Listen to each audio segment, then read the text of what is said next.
All right, hello everybody. Welcome back. I'm sorry about that, everyone. So we're back again here, Drip Talk with Blake the Snake Roberts. Again, I have a very special guest. He is a former ECW original referee. He was there from the beginning to the start. He's also a current referee for indie promotions now. He is no other than Jim Molineaux. So we'll get him on in here, and we will start again.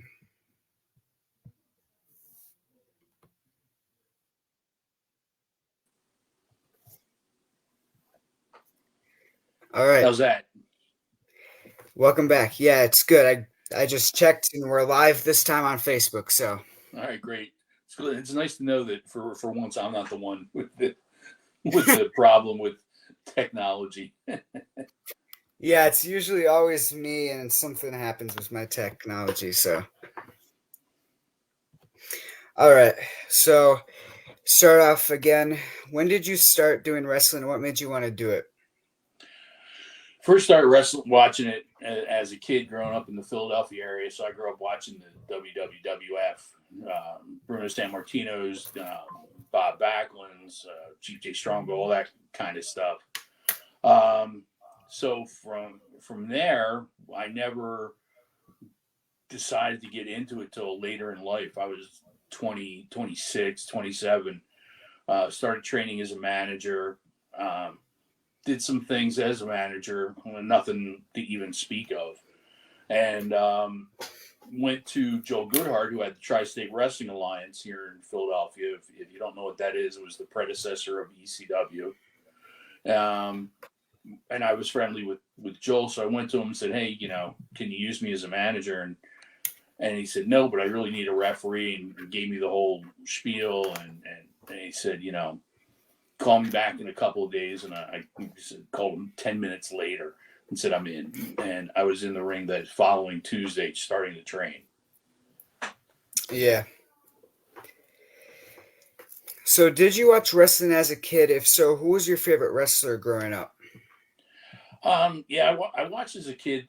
I liked guys like Tito Santana and Dean Ho, young Rick Martel at the time. Those were what were I guess kind of considered the high flyers at the time. The flying burrito was the biggest high flying thing going on in wrestling at the time. But yeah, definitely guys like that. Peter Maivia was interesting. But yeah, they were the guys I grew up watching. We didn't have cable television yet. So I didn't get to see NWA or any of the other promotions across the country like you can now, or even in the 80s. Yep. Who would you say is your favorite wrestler nowadays? Nowadays, the people I really like to watch are guys that had something to do with their career, helping them get to where they are. When I was helping to train guys, so Damian Priest, Sheamus. They're the two main guys I watch. There are some guys that show up here and there on AEW and NWA and things like that. Not as often as they were at one time. They've kind of curbed them back a little bit. But yeah, they're the two main guys I kind of keep an eye out for. Although I don't know what they're doing with Sheamus right now. If he's out hurt or he's been gone for quite a while. So maybe I guess post Mania he'll be back. Yeah, I think he got injured and he's just been out. I think I've seen that he posted that he might be spoiling to come back with his mohawk. So I mean, okay. Who were your wrestling trainers? John Finnegan, who I refereed with in ECW the entire run. He was my referee trainer. And John and I have been friends for ever since. We've always lived almost 5 miles away from each other. So yeah, John and the late Larry Winters. He was the booker for Tri-State, and he also ran the school for Joel. Yeah. Who would you say inspired your family in wrestling wise to get into the business? This is a fun one. Nobody. I I was Yeah. already grown up and out of the house. My parents were like, well, if you can do it, go ahead. And my wife's not. Well, I shouldn't say it that way. My wife's supportive. She just doesn't like the business at all. It was a rough time through ECW for quite a while. Everybody has heard about the financial woes. Well, they're true. So it makes it a little tough at times. But yeah, Yep. she's not a fan, but she's glad that I'm happy I do what I do. Yeah, of course. Who would you say has been the stiffest wrestler you have witnessed in the ring as a referee? Ooh, I might say Stan Hansen, and I really didn't see him all that much. He was in a few times for ECW, but he was pretty tight. He was pretty rough. That clothesline is a major thing. Watch some stuff from All Japan, and it's like, whew, I don't know how they survived the match. Yeah. Were you ever in any type of like school or amateur wrestling as a kid? No, through high school, I played soccer. My high school didn't have soccer, so the first 2 years that they had soccer, I was a junior and a senior, so I played soccer, and I did more acting stuff. Some of the plays, I didn't do the musicals. There's no way I'm singing those songs. Uh, but I worked stage crew for the musicals. But the drama plays I did or comedies. The way our school was set up was junior and senior high school were in the same building. In the fall they would have a one act play competition. Um, so it would be the freshmen, sophomores, and juniors would have a one act play competition. So it was either comedy or a drama piece, and then the seniors would do a play on their own, a full play. And when I was a senior, we did Woody Allen's "Play It Again, Sam," and I got to play the part of Bogart. So I got to do a bit of a Humphrey Bogart impression. That was fun. I liked. I think maybe that kind of opened the door for wrestling a little bit for me. The acting piece of it that you kind of need at times. Yeah.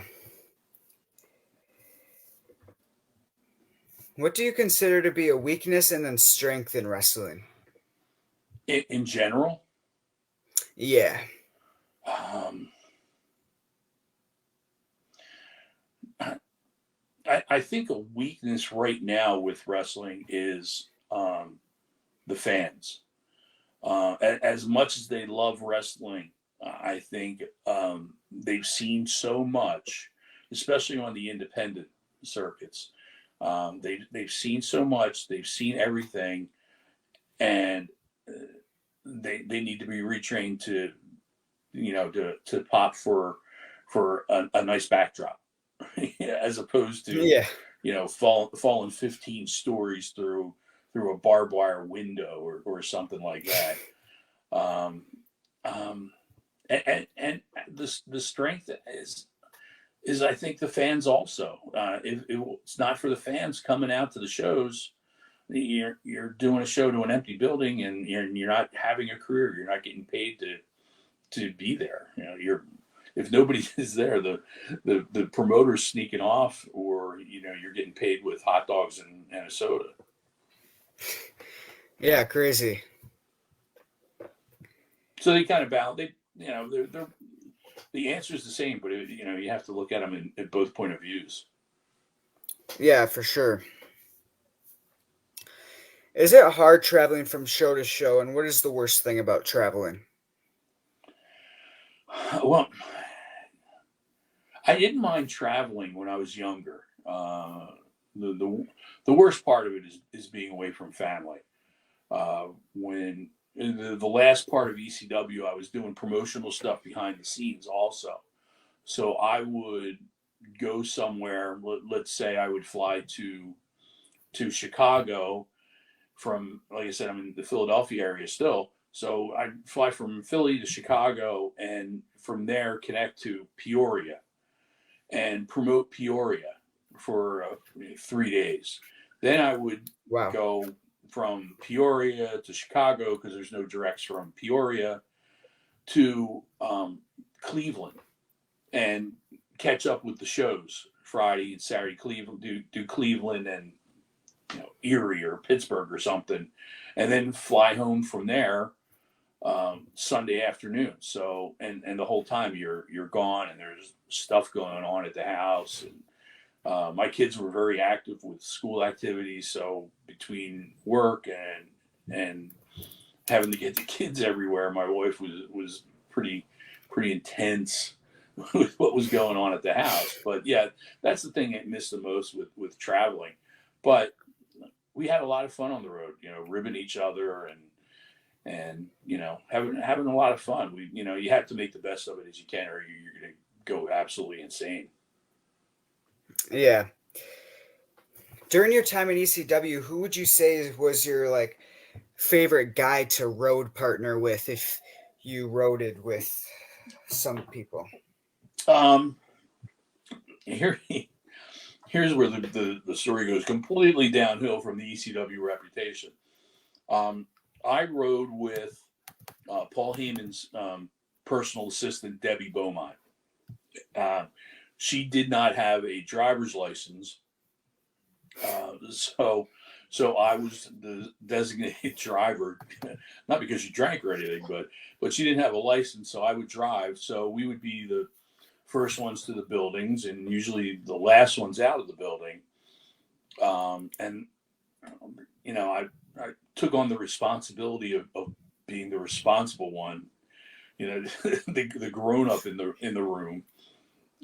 So that's who I travel with most of the time. A lot of times I did travel with out of the like Philly crowd. We flew with Francine a lot, Jack Victory, Sign Guy, Sandman. Traveled with Justin Credible a lot. We just catch up at the airport and take off together. But yeah, there's the main group I kind of traveled with. There's a different group in the locker room that you hung out with sometimes. Yeah. Yeah. What would you say has been your first match as a referee in your career, and how did you feel going into that first match as a ref? The very first match I did was for the Tri-State Wrestling Alliance. It was late October of 1989 at the Westchester, Pennsylvania Community Center, and the match I only did one match that night, and the match was Jimmy Janetti against Glenn Osborne, and I was scared to death.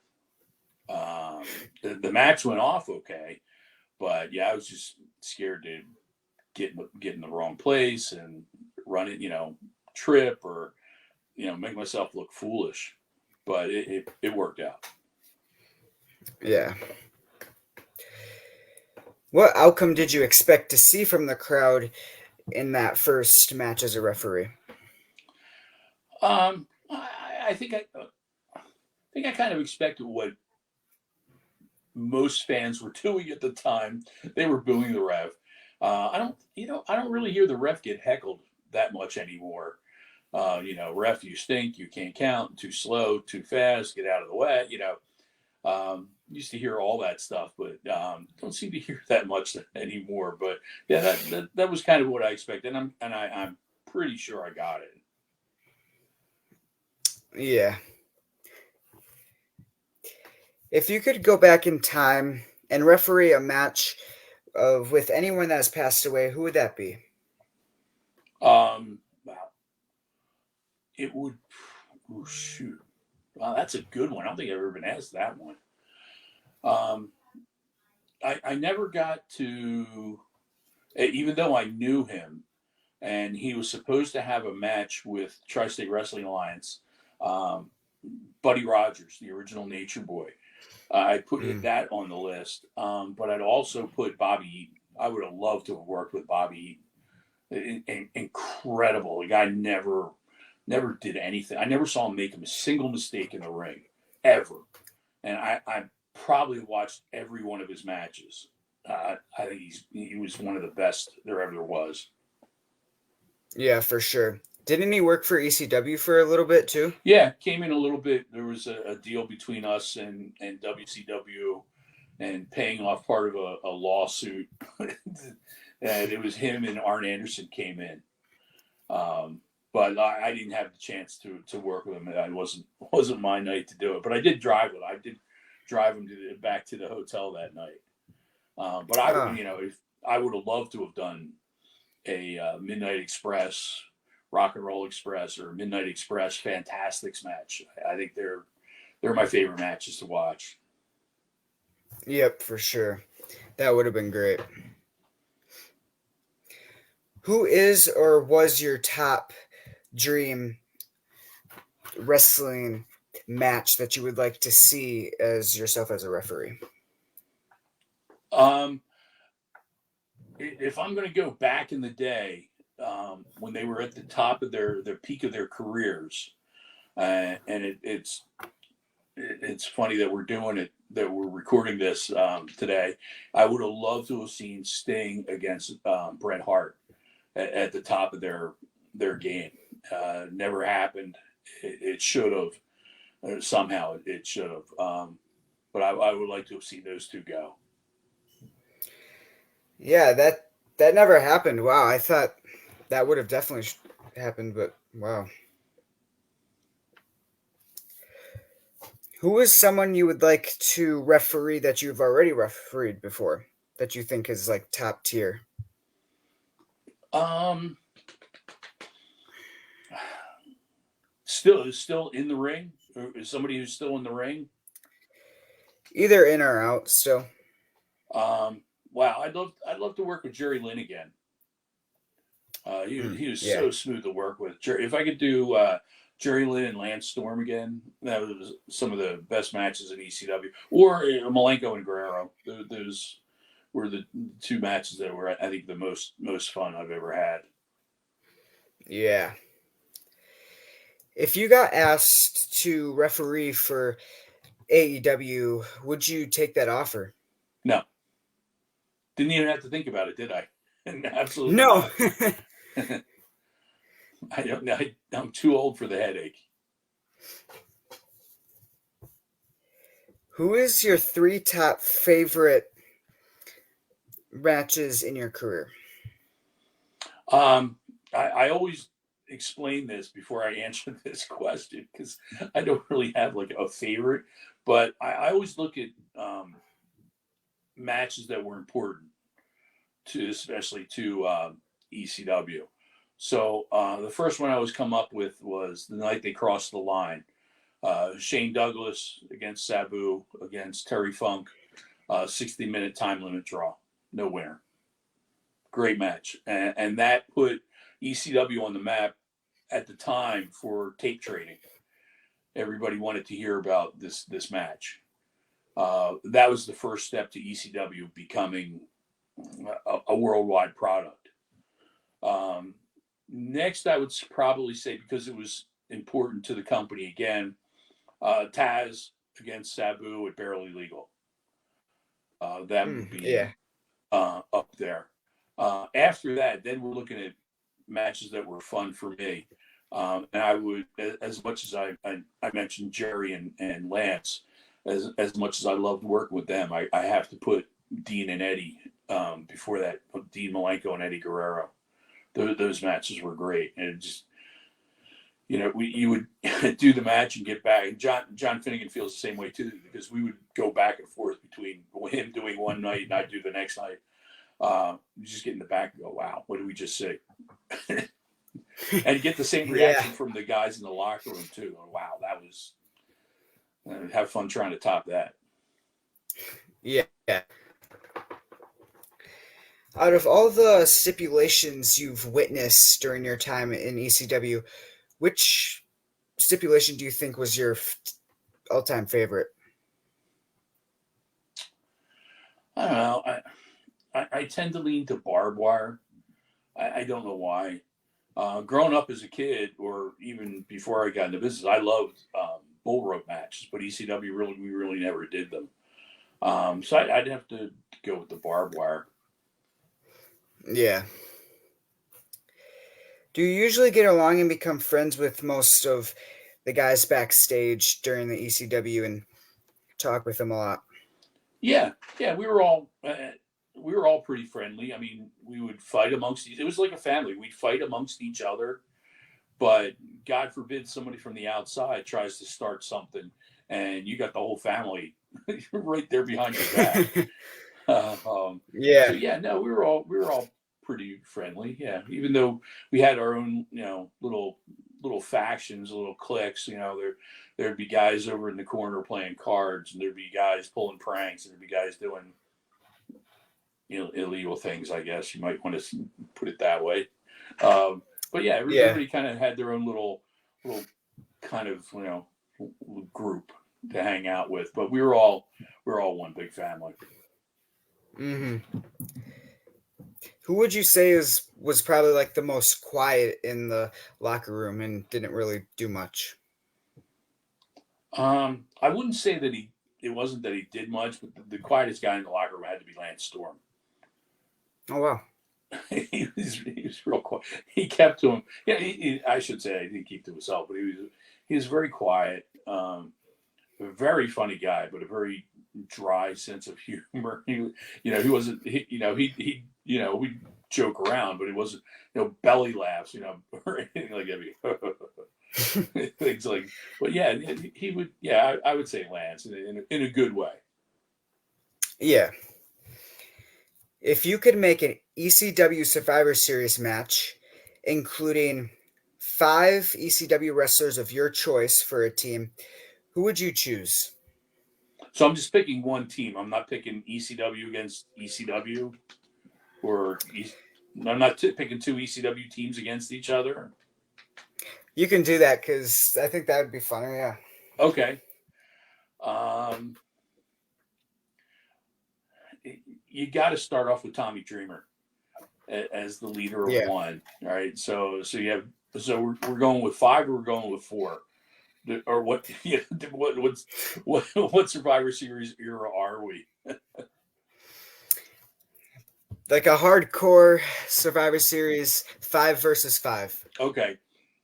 So on team 1, let's have Tommy Dreamer, Masato Tanaka, um, Super Crazy,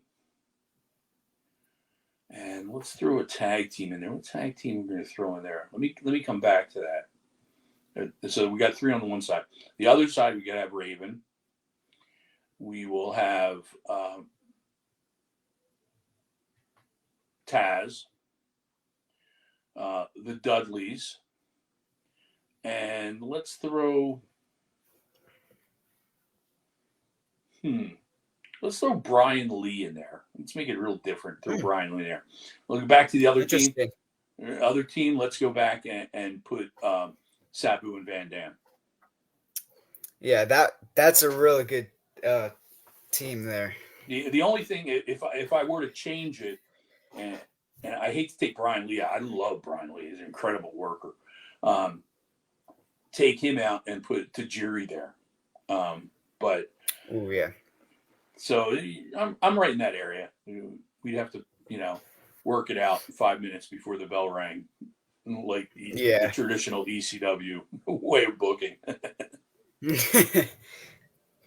Yeah, actually, before this, I was actually watching the Brian Lee versus Tommy Dreamer Staffel match where they were way up.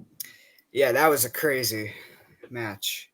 There was a TV match that they did before that where we went outside, and across the street from the arena at the time was an auto body place, and everybody followed us out there.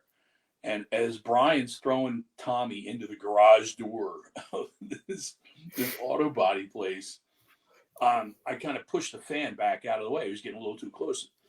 And when I pushed him, he fell backwards into a pickup truck, into the bed of the truck. And he gets up and he starts screaming at me and he says, "I'm going to kill you." And as Brian Lee's banging Tommy's head into the garage, he turns around and looks at me and he says, "You're not killing anybody." And turned around and kept going.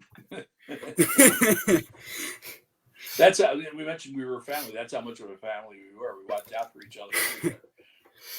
Yeah, that's great. Would you rather referee a street fight or a death match? Street fight. Not really a deathmatch fan. And everybody asked me about it, and everybody thinks ECW created or was part of the deathmatch world, and we weren't. But the problem I have with death matches is education of the fans. The fans are cheering for the table and cheering for the glass and cheering for the broken window or whatever, and they're not cheering for the wrestler. They're more interested in the objects causing damage to whoever. Yeah. Would you rather now referee a blindfolded match, handcuffed to your opponent, or a dog collar? Um, Probably I'll say dog collar only because I've done them. Yeah. We did plenty of dog collar matches when we had with the pit bulls in ECW. Oh, yeah. How were the Pipples during ECW? What were they like? They were great. I knew them before ECW. They'd come in. I think they had done some TWA stuff, but they were local guys here in the Philly area. So and they were they were well known. So yeah, I'm still friends with Gary. Yeah, I got to meet Gary one time. He was great. Yeah, Gary's a good guy. He really loves the business. Yeah. Is there any piece of merch that you have or had that is sold out pretty quickly? No, referee stuff does not sell quick. Trust me.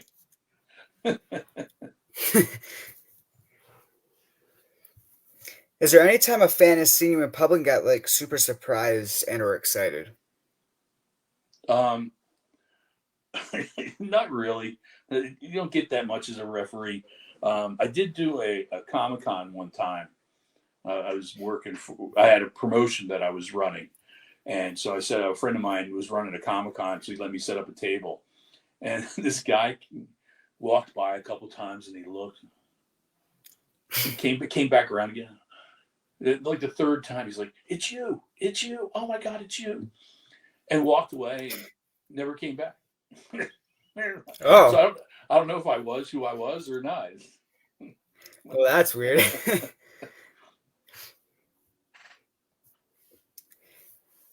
Who is your favorite horror character and favorite horror movie? I'm old school. I'm not into the slasher stuff. I'm a big Universal movie monster fan. Probably it's going to be funny. I'm going to say Wolfman is probably my favorite. Um, and, and my favorite horror movie is one of my favorite comedy movies at the same time is Abbott and Costello Meet Frankenstein. Mm. If you ever saw it, it's great. If you, I think Sven Gulli shows it once a year. So if you ever Oh yeah, catch it I've on heard of there, him. but yeah, that or and again, this is a horror comedy at the same time. American Werewolf in London, great movie. Yeah, I'll have to check that out. Wait, you never saw American Werewolf in London? No, I haven't. Oh, it makes you jump and laugh at the same time. You have to watch it. Yeah, yeah, I'll definitely have to check that out for sure. What is generally your favorite music to listen to in your spare time? Hard rock metal. I'm a Yeah. 70s Led Zeppelin, Boston, Blue Oyster Cult type of guy. You know, Foreigner, Styx, Peter Frampton. Vote for Peter Frampton into the Hall of Fame, please. You know, Yeah. that era. Your Yep. grandparents' era.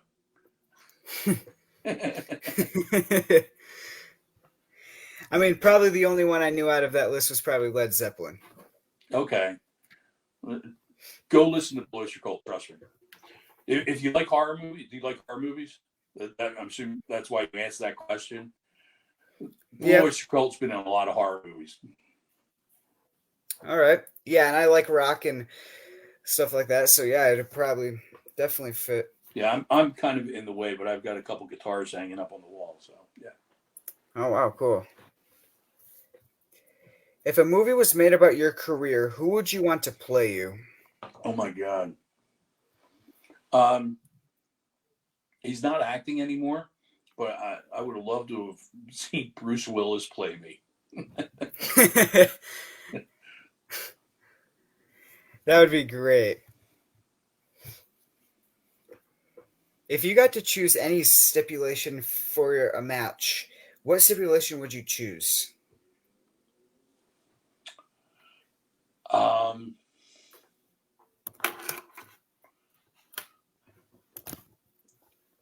wow. There was, and I saw this match. It was, I'm going to mess it up because I'm going to say it was the Rock and Roll Express, but it may have been the Fantastics against the Midnight Express. And it was a lumberjack match. And all the lumberjacks around the ring, and Jim Cornette was one of the participants in the match. So it was the three of the Midnight Express against two of the Rock and Roll Express. Again, were Fantastics, and all of the um, lumberjacks on the outside were armed with tennis rackets. Um, but actually, here's one. I used to promote this match. Kind of when I had a company, I had my own promotion for a while, and it was a battle royal, kind of combined with it was like a survivor, not a Royal Rumble, but nobody could get out of the ring until the last guy was in. Then you were allowed to toss people out. Oh, that's interesting. What would you say has been the funniest thing a fan has said to you before? See, I don't know if a fan's ever been real funny to me. Um, I can't say that. There's one guy who was a real, I'll say, ball buster, um, to me and John. And I did a show last year, and the first time I was seeing him in like 25 years. And he said it was like he had never changed. And he said the exact same thing he always said to us. And I'll just leave it at that. I don't want to go into any further details. Yeah. What was it like getting to have the ECW straw hat fan in the ECW crowds a lot and the other original fans like that getting to Uh, support a lot? yeah, those original fans were great. They helped us set up the chairs. They would help put the chairs away at the end of the night. They wouldn't leave. They'd stick around and help out. Yeah, they were the best. We owed them something at the arena. We owed them. We still do owe them a goodbye at the arena. I think it's too late now for that to happen on a worthwhile basis to happen. The closest we came was the one night stand in New York, but there were a lot of folks from Philly that weren't at that. But that was the closest we came to saying thank you to the fans. But yeah, the fans were great. Yeah. What would you say has been a best fan compliment you've received either at like a show or convention? When a fan doesn't know I did a match, that means I did my job.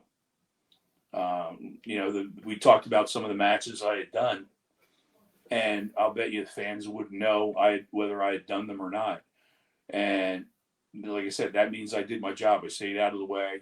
The matches are never about the referee. So yeah, that actually is the biggest compliment I can get from a fan. Oh wow, you did that match. Mm, yeah. Who would you say, which wrestler has given you the best advice and or compliment in your career? Um, Probably Kevin Sullivan. Kevin Sullivan was the first one in going over a match in the locker room that stopped what he was talking about and turned and looked at me and said, "Jim, what do you think about that? Does that make the referee look bad?" And I was like, "Hey, Kevin Sullivan's asking me my opinion. Holy crap!" Um, so yeah, probably Kevin Sullivan. Yeah. So that WrestleMania is coming to Philly this year, and the Hall of Fame is going to be there. I feel like you should be inducted into the Hall of Fame because No, yours is long overdue.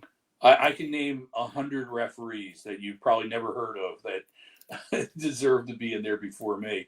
And there's only one referee in the Hall of Fame anyway, I think, right? It's just Tim White. Yeah, I think so. So yeah, there's a lot of guys way ahead of me. But thank you though.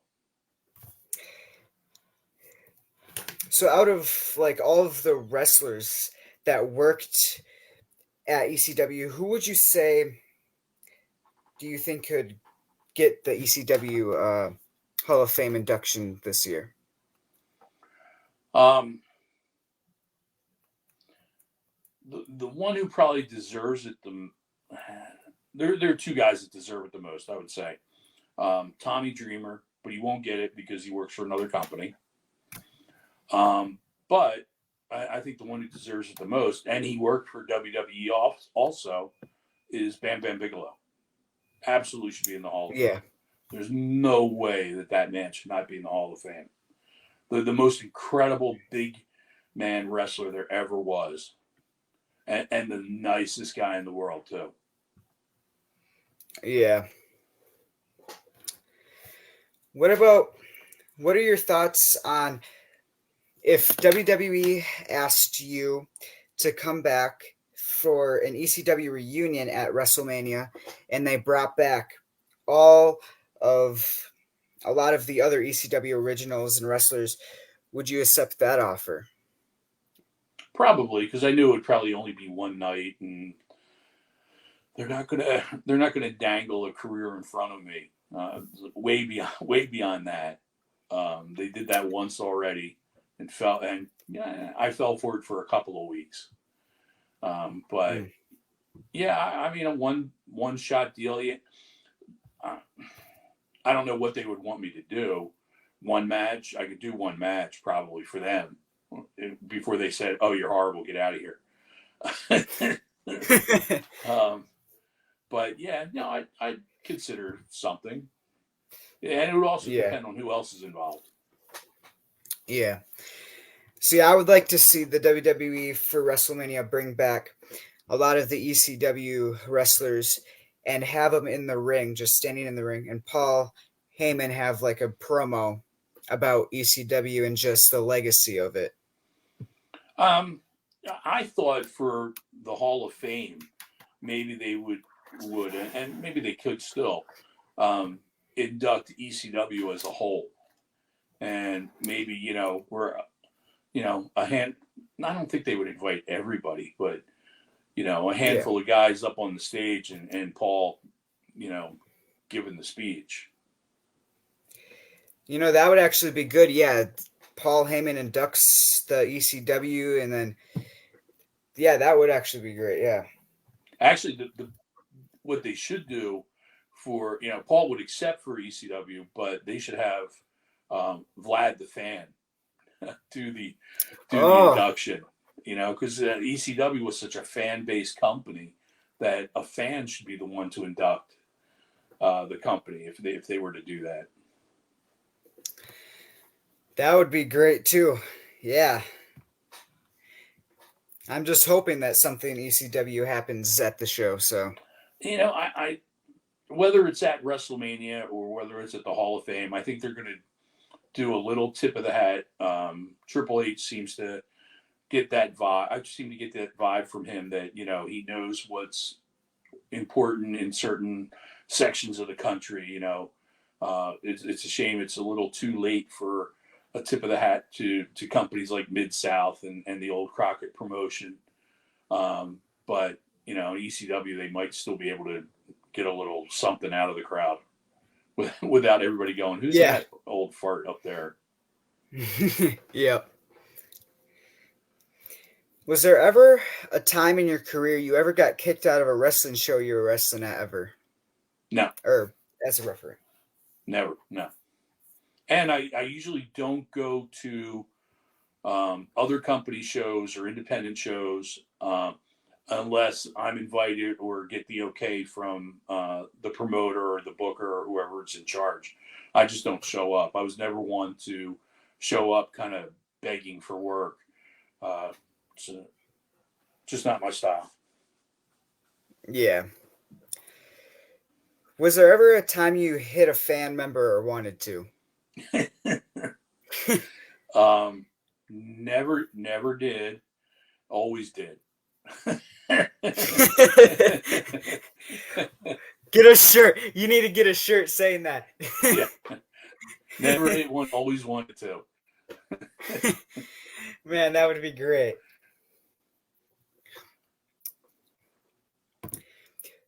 What is one memory of a crowd member coming out of the crowd and like attacking a wrestler? Do you remember any times of that happening during ECW? Yeah, there were two, and they were actually both in Buffalo. The first one was a guy came over the guardrail, and Bubba Dudley said to the security guys, "Let him go. If he wants to come on in the ring, come on in." And he started rolling into the ring, and he was met by boots to the face, to the chest, to the lower region. He never got any further. He never got a chance to stand up. And then there was another one where, and I don't remember the match, but Francine was up on the turnbuckle, and a guy hopped up right next to her on the other side of the turnbuckle, and nobody saw where this guy came out of, and she was in shock, and I caught it out of the corner of my eye. So I went up to him, and I'm like, "Hey, buddy, how you doing?" I go to give him a hug, put my hand on the back of his shoulder and shake his hand. And as I did that, I pulled him down and held him until security came and got him out of there. That's great. If you could work for any wrestling company right now, what company would that be? Any company that's running right now? Yeah. I don't see that much. WWE is too big for me. It's too much of a production.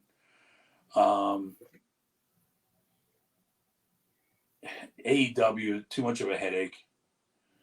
I think I'd be too frustrated, or they'd throw me out from laughing at everybody, or laughing at, I shouldn't say everybody, laughing at the wrong people. MLW, I wouldn't mind working for them if they were on a more regular basis, and the same with the NWA.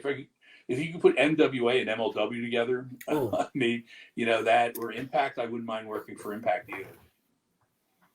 Yeah, saying NWA, I've seen that now. I think, yeah, you would actually fit in NWA really good. I actually just started watching their stuff on the CW app. I just found the CW app on my TV. Technically challenged, and started watching the NWA Power shows, and I don't think they're that bad. I kind of enjoy. It's an hour, the quick 2 to 3 matches, couple of promos. It's the TV you grew up with. Yep. And they just bring in like natural legends it's surprises. They bring in old wrestlers that you never seen for a long time, legends, and it's like a big surprise, I hate it when you say old wrestlers, because you're probably thinking of guys that are younger than me. So, I'm scared when you say old wrestlers. I mean, like wrestlers that like Don't bury wrestled back in yourself. the day. Back in the day.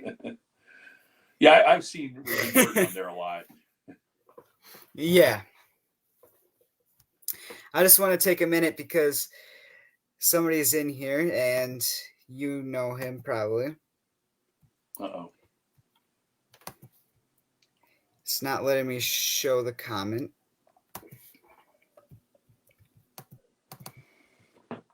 Well, Angel Medina is in your Spanish. Oh, there he is. All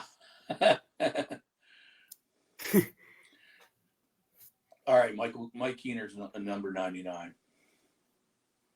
If I'm number 100, Mike Keener's 99, and John Finnegan is way up in the 20s. If that works for him, I'll settle for that. Yeah. Hello, Angel. By the way, what are your thoughts on Angel Medina? What was he like? Mania weekend. I'm sorry. Say that again. What was Angel Medina like in your point of view at ECW? Angel came in, I think, a little too early, and I don't think they found the right place for him when he first started. Then once they found the place for him with the Baldies, boom.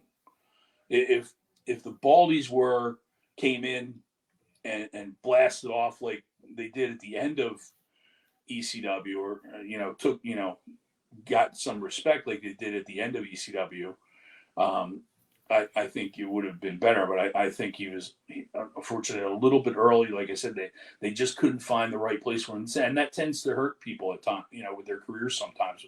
I love Angel. He's great. Great matches. Yep. So we've seen referees join factions like Nick Patrick. So would you rather join the DX, NWO, APA, or BWO?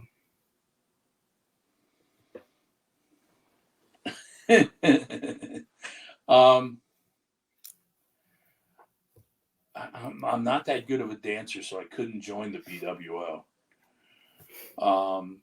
I'd go APA because I'd feel protected. Yeah. They got to if they want to get to me, they got to get through those guys first. Yep. They're like your bodyguards. Right. I couldn't keep up with DX. There's no way. Yeah. And NWO was like all over. They always had like new wrestlers here, there, and then they have like right. There were 100 members of the NWO. Yeah. If you could have any band or singer perform your theme song to come out as a referee for like a special entrance, who would you want that to be? Blue Oyster Cult. They're my favorite band. I've been going to. I saw them last year, and so let's see. So last year's 2023. The first time I saw them was in 1978. Oh wow! So I've been going to see them since I was in high school. Wow. Yeah, my first concert was my favorite band, which is Kiss. Okay, I saw Kiss on the Alive 2 tour. And I saw them on the first reunion tour. But even Blue Oyster Cult wasn't even my first concert. My first concert was Frank Zappa, which blows your mind for a 13, 14-year-old kid to go see Frank Zappa. Yeah. What would you say has been like a least favorite wrestling move to have happened to you? Like the worst bump you've taken? Well, I did a partial ACL tear climbing over a guardrail when the cameraman knocked me over, if that counts. But yeah. I was chokeslammed once by 911, and I guess I guess we'll pull the curtain all the way back. There was one time where 911 chokeslammed Santa Claus. And I was Santa Claus because the suit fit. Go ahead, Angel, put up your ha ha ha. But so he picked me up and I posted, and as I started going down, I started losing the hat and the beard, and it kind of went like this, and it was a horrible looking bump.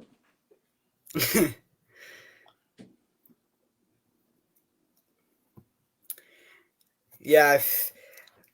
What was your thoughts on 7-Eleven joining the BWO as a member? No comment. I don't talk about that person. What has been the hardest move you have tried to do on your opponent before, or like you have tried to do? I've never tried anything. Trust me, you don't want to see. If I have, you don't want to see it. I have trouble locking up.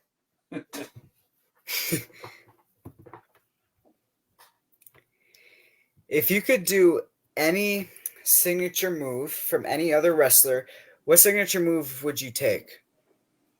Take or give. Like what move would you steal to for you to use? For me to use. Um,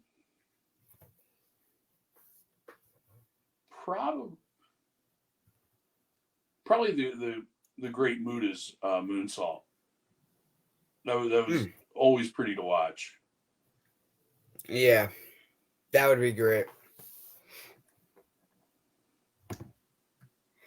Was there any time in your career you did stuff with the WWE? Did after ECW, did they ever ask you to work for WWF, WCW, or I well, when they brought back ECW and they did the 2 pay-per-views, and then they did the horrible Sci-Fi Channel show.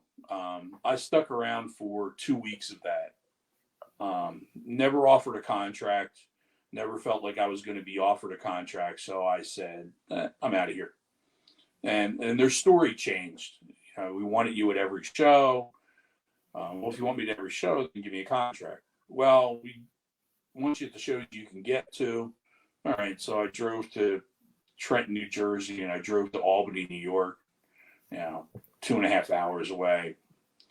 Okay. We'll call you and let you know when we want you. And never heard from him. And I didn't like what the product was becoming. So I had no interest in calling them to see if they wanted me to show up. And I missed out on, I think the following show, the third week was like in West Virginia. And I was like, well, I'm not driving to West Virginia. And then the next week was 4th of July, and they had a show at the arena in Philly. And then they did their taping that week at the big building, Wells Fargo or whatever it was called at the time, in Philadelphia. And I never heard from anybody about it. And I was like, well, I'm not going to call them. I don't need, I know they're just going to say, well, go sit in catering and we'll let you know if we need you or whatever.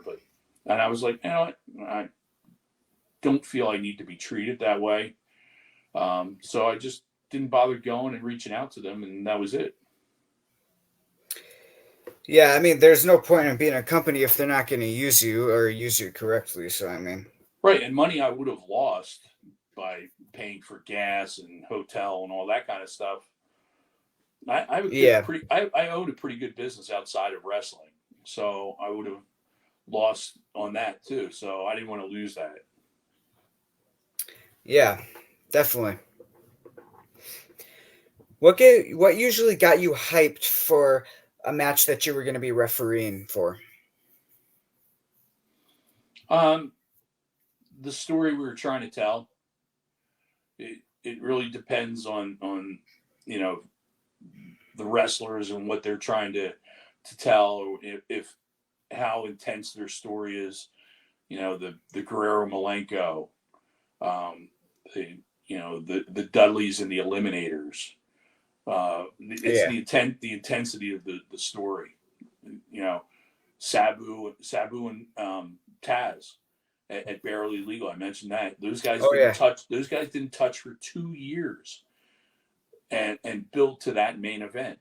That you get that electricity from the crowd on things like that. So yeah, that's the build up, the story that you're trying to tell. Yeah. What would you say has been your most favorite storyline during the ECW that you got to take part of as a referee or just in general? Ooh, probably um, Dreamer and Raven, because it went for so long. You know, just as everybody thought it would end, something new, comes swinging in to another branch of the story comes in, and then goes back to Tommy and Raven, and even when Raven left and then came back, brought in a different dynamic to the match, or to the feud or the story. So yeah, probably that, because that was the longest running one in the company. Yeah, definitely was. What would you say was your favorite thing to do after all the matches you were doing? It depends on where I am. At the arena, it was to go home, because I only live 15 minutes away from the arena, so I could go home and get into my bed in my pajamas and chill, and know that I didn't have to do anything the next day. Because otherwise, you're packing up and maybe driving to the next town, or even getting on a 6 a.m. flight to the next town or home. But otherwise, if we were to go out to a diner, I've noticed there aren't really diners open late night anymore. Um, I guess that's a post-pandemic thing. But we used to be able to go out to an all-night diner and eat after the matches. Yeah. Was like Cracker Barrel probably like the most famous spot that you guys got at? If you made it to Cracker Barrel, you were eating high on the hog that week. Usually it was the Lunchables at the BP gas station half the time. Um, yeah, uh, Cracker Barrel was a big thing, but again, Cracker Barrel wasn't a late night open place, so you know, I guess that's where the BP gas station Lunchables come in. Yeah. What would you say has been your most favorite venue you got to referee in besides the ECW arena, of course, obviously? Um,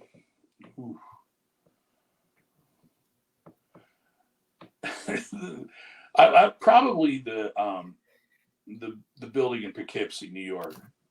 And this is going to sound odd, because it has nothing to do with wrestling. This goes back to my love of Blue Oyster Cult. Is that they recorded a live album there. So Yeah. I got a kick out of it. But as far as wrestling, I mean, that was a famous place for wrestling too. But the Allentown Fairgrounds, that was where a lot of the TV tapings I watched as a kid came from. So that was, we're like, oh wow, this is where Piper's Pit was set up when he hit Jimmy Snook in the head with the coconut. We walk into Oh buildings wow. and notice things, go think of things like that. So yeah, those are the two buildings. Yeah, it's great when you can walk into like buildings and remember those great memories that you had there. Right. Has there been any time in your career you have accidentally broken out of your wrestling persona? No, because as a referee, this is kind of me. I'm always that that that type personality. Try, although I'm not in charge at home. But yeah, no, I'm not that different of a person compared to myself in the ring. Yeah. Have you ever gotten embarrassed in a wrestling match due to a mistake that you did or anything like that?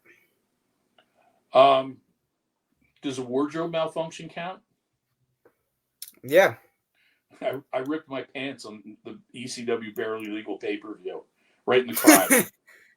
Oh, jeez. Go back and watch Rob Van Dam and Lance Storm. They ripped my pants right in the crotch area.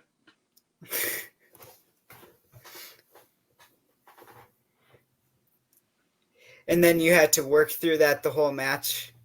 The rest of the match, yeah, and luckily I'm smart enough to carry more than one pair of pants, one more than one shirt and all that. So just That's went in the good, back yeah. and changed real quick. Yeah. What would you say has been the most scariest or most dangerous incident that you almost had in your career? For me, physically, ooh. Yeah. When I hurt my knee, when I did my ACL, it happened in a pay-per-view in Los Angeles, the Heat Wave 2000, and I was in California, and I was like, how am I getting home? I wasn't sure if I was going to be able to get on a plane. I mean, I got on the plane and flew home, which in hindsight I probably shouldn't have, because you think of Chris Candido did the Yeah. same thing. He was injured, got on a plane, flew home, and created blood clots. And I never heard of that when I was dumb and working in the business that much. So that was probably the scariest, dangerous thing for me. Yeah. And I'm guessing that would have been your worst injury, right? Yeah, that was my worst. I fractured wrist, I twisted ankles, broken fingers, uh, broke my nose. But yeah, that was the worst because I was out for 8 to 10 weeks. Oh, wow. Yeah. During your time in ECW, did you ever get thrown through the table by the Dudleys or from No, anyone? never went through a table. Thank God. Whenever whenever that happened, you would hear, "Pee Wee, come here. You can do this match." Yeah.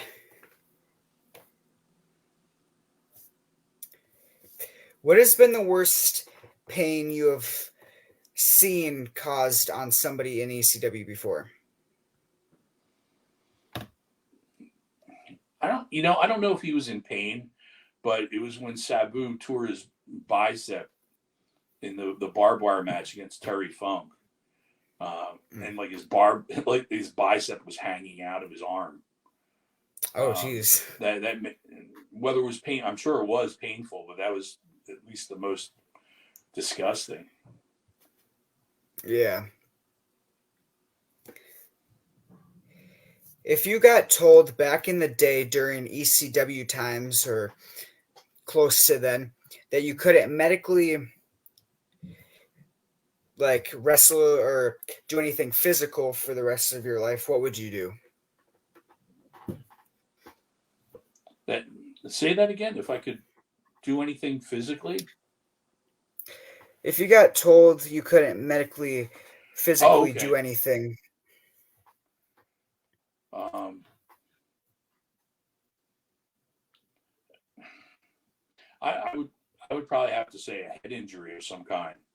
A debilitating head injury would probably be the worst thing. yeah. What is the longest you've had to stay out of action for wrestling? That was when I did my ACL. 8 to 10 weeks, I Yeah. think it was. And was that during the ECW times? Yeah, that was the ECW run. They toured the summer of 2000. Yeah. Did you ever get to work in Wisconsin before? Were we in Wisconsin? Yeah, we did a handful of shows in Milwaukee and La Crosse, and we did a show. I know we did a show in Green Bay because I promoted that. Oh, The place we used to run in Milwaukee, I can't remember the name of it. Some kind of nightclub, but I remember the guy who ran it said, "Oh, would you like to take a tour across the street? It's the apartment building that Jeffrey Dahmer lived in." oh And wow. I'm like, "What?" No, I don't want to go take that tour. Yeah. Was there some guys that did though? Probably. I mean, Yeah, I'm on like we were trying to kill time. I mean, I live only 45 minutes away from Green Bay, so Okay. yeah. Yeah, we had done a show in Green Bay. It was a little arena that was across from uh, the football stadium. Oh, the And I Rush think, Center? if I remember right, I think,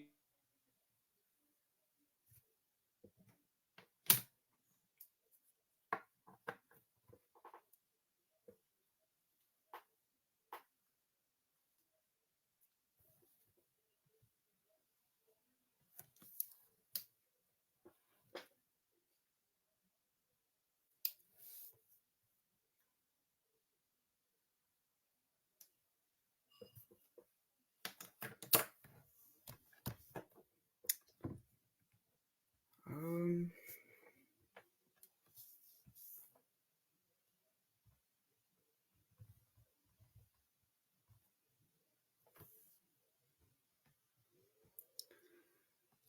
something.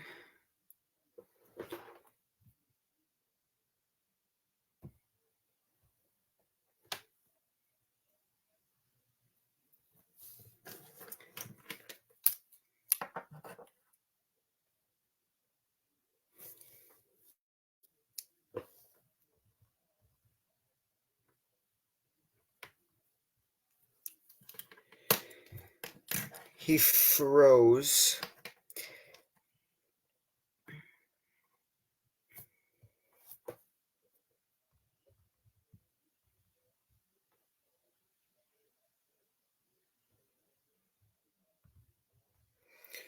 One second, guys. He froze there for a second, so I'm messaging him right now and seeing what happened.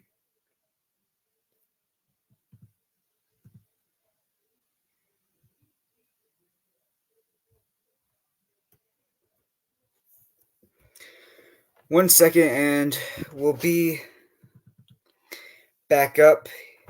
He just froze, and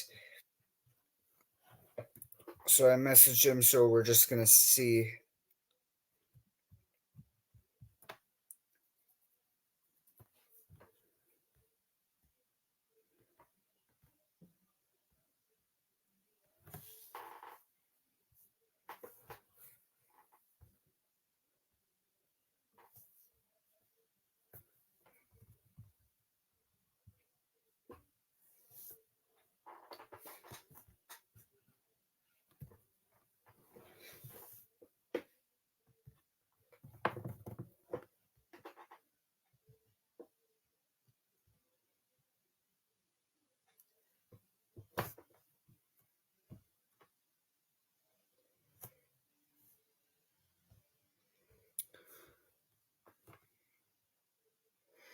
I don't know. He's not getting back with me. Maybe his phone died or something. Maybe something happened like that.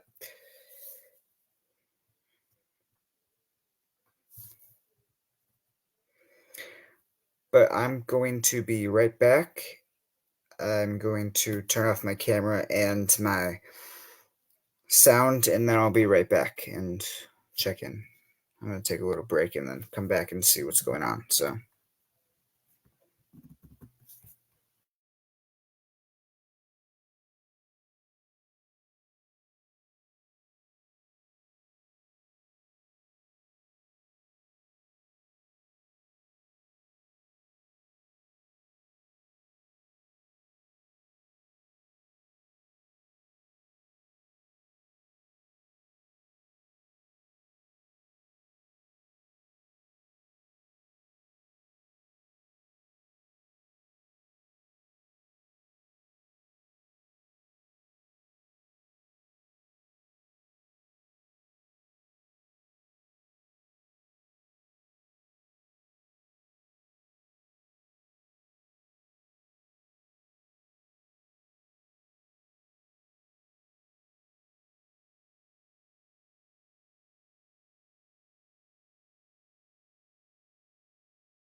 All right, hello again. All right, we're back. Sorry. No worries. I totally understand.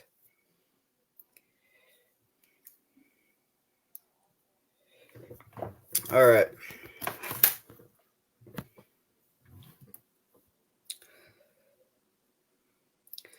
So I think we Yeah.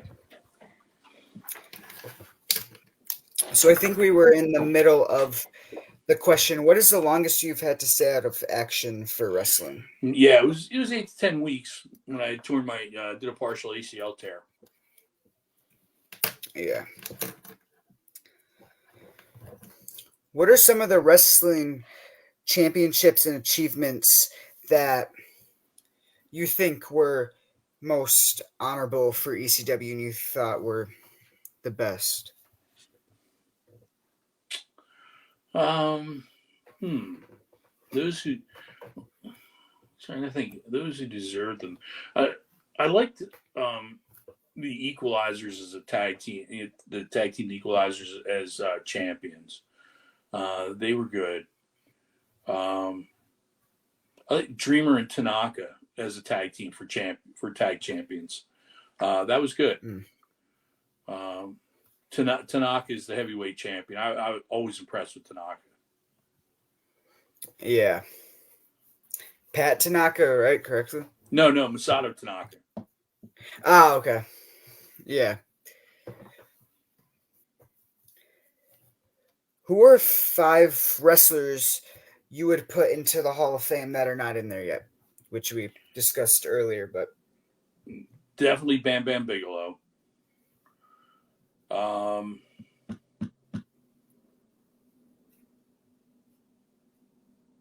the Midnight Express. So that's three. Yeah, Rock and Roll Express, not Midnight Express. That's three. Hmm.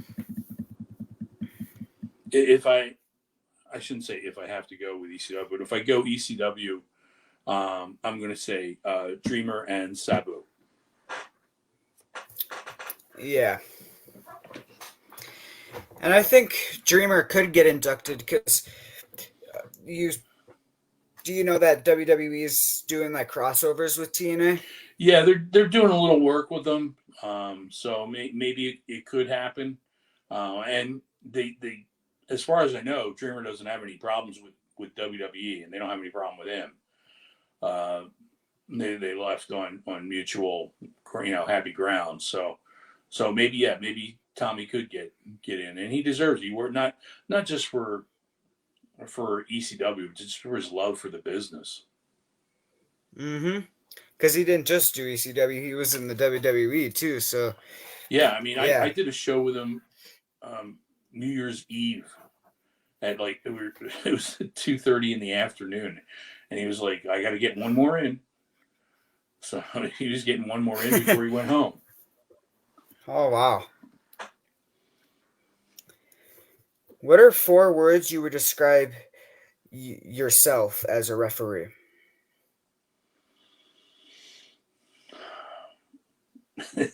No, that would work. Um, no nonsense.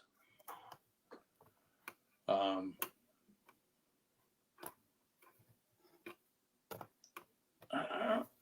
I don't know if I could think of anything more. Enforce the rules. I shouldn't say that about ECW, but I mean the rules that we did enforce, we enforced. Uh, Yeah. Believable. How about that? Let's go with believable. Yeah. What are three things that annoy you the most in wrestling? Um, an an uneducated fan. Um, a wrestler who's more concerned about themselves than the promotion. Um, not it bothers me a little bit now because I usually do it by myself, travel, if I do travel, I don't travel too far, but I do it by myself. And a 3.5 hour, 4 hour drive by yourself is kind of miserable. Yeah. um, and in general, the quality of television. I think the stuff on TV stinks most of the time. Yeah. During the time of ECW, you and John were like the ECW veteran referees. For the new referees that were coming in, did you guys show them what to do and how to do it? Like, you guys were like the main. Um, Not really. The other guys when they came in, they were referees on the independent circuit. Mike Keener definitely was. Mike still gets out there and does stuff, and really like Mike, good guy.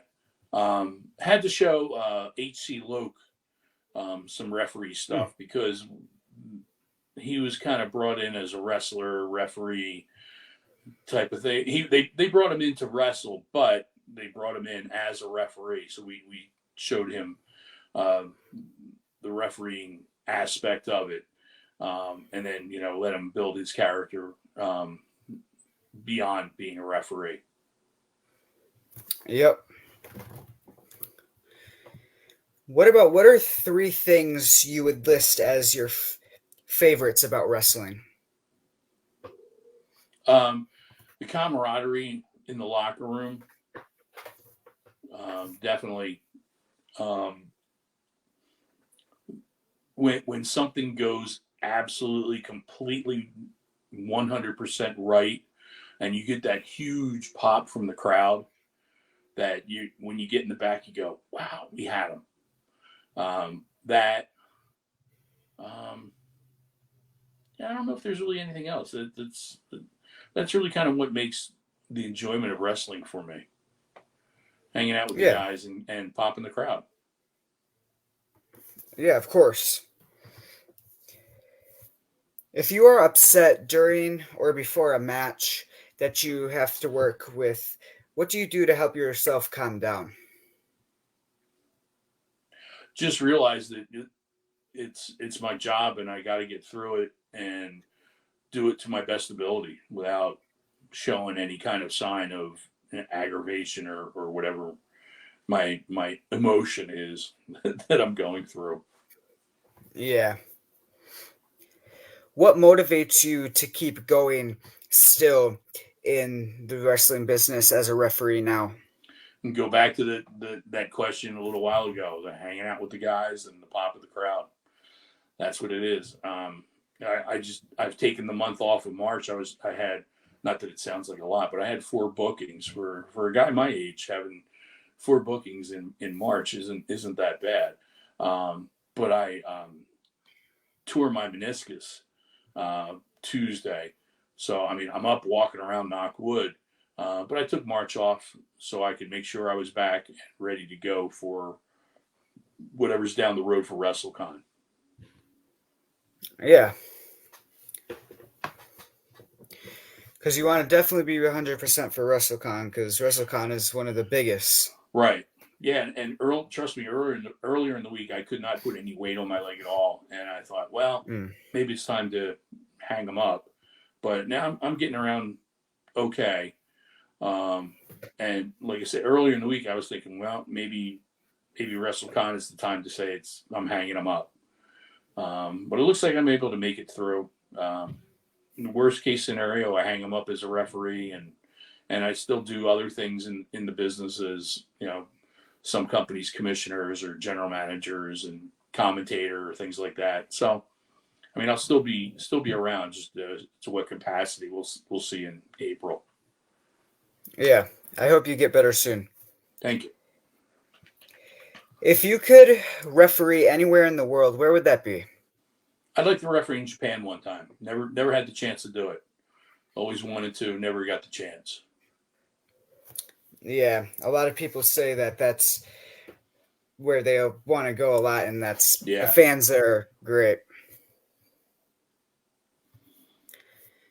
What has been the best fan art you have received in your career? Um, do I have it? I don't have it around here. There's a piece of artwork, and I didn't get it directly from a fan, but it was at a convention, and they were handing them out to the guys from ECW. It's a big piece of artwork that it has it looks like a giant rumble in the ECW arena, and the guys are in different places Oh, in the ring and out in the crowd, and the referees are in it. The Bob Artiste, the ring announcers, in it. Certain fans are in their seats. yeah, I know what It's photo you're talking about. okay. It's a good piece of artwork. But yeah, that probably I never got anything direct, but that was cool. Yeah, I've seen that before. That's a great piece. It has every ECW guy on there Right, and and woman. they're Yeah, all in. It's all in like the big action scene. yeah. Which wrestler would you say has been the best wrestling gear ever, in your opinion? The best gear.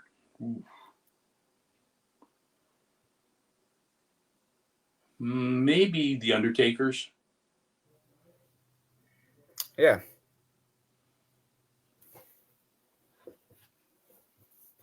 Did you ever get to meet him at all before? No, never had the opportunity. Hmm.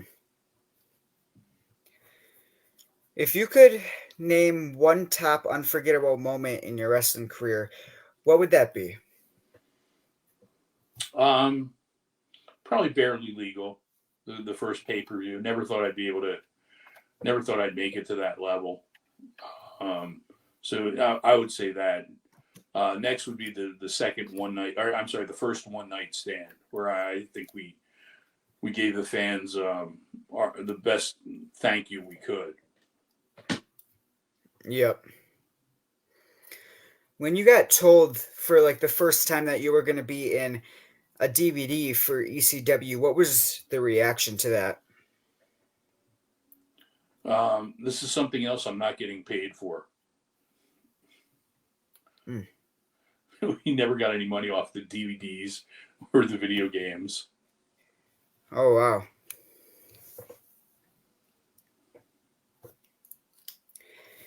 If you could get any tattoo, what would that be? First of all, I have no tattoos. At 63, I have no intentions of getting any tattoos. Yeah. But if I did, I thought of I think of like the skyline, a city skyline with the bat signal going up in the air, but instead of the bat signal in it, it's the logo of Blue Oyster Cult. Hmm. Yeah, that would be awesome. What is your favorite current and old wrestlers theme song from ECW, WWE, or any? Um, well, I always loved the Chase from the Midnight Express. I always loved their theme song. Um, Freebird, not Bad Street, but Freebird for the Freebirds was that could pop the crowd. Walk by Rob Van, not by Rob Van Dam, but Walk by Pantera for Rob Van Dam. That as soon as Yeah. that first double chord, people are on their feet. Hmm. I think also definitely the Sandman theme song definitely caught Yeah, people. yeah, that definitely was, especially when he came back to the arena. The place just went berserk. Yep. What would you say is a least favorite theme song? Um,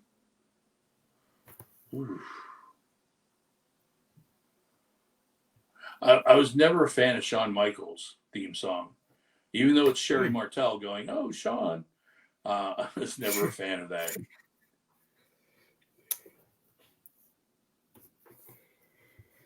If you could go back and revisit any year of your wrestling career, what year would that be and why? Um,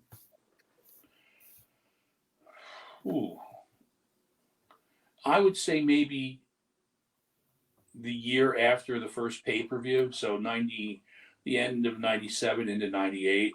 Maybe I could have re examined and decided maybe I could have gone on to something else. Could have gone on to WCW or WWE. Um, Not that I'm not happy with the decisions I made by staying at ECW, but I think that may have been an interesting time. Yeah, try something new. Yeah. If you came with a warning label, what would that say? Um, Easily aggravated. Yeah. There you go, another merch design. Yeah, well, the shirts straight out of Compton Oh or yeah. Los Angeles or wherever. I always wanted to do straight out of patience. I have no patience for people sometimes.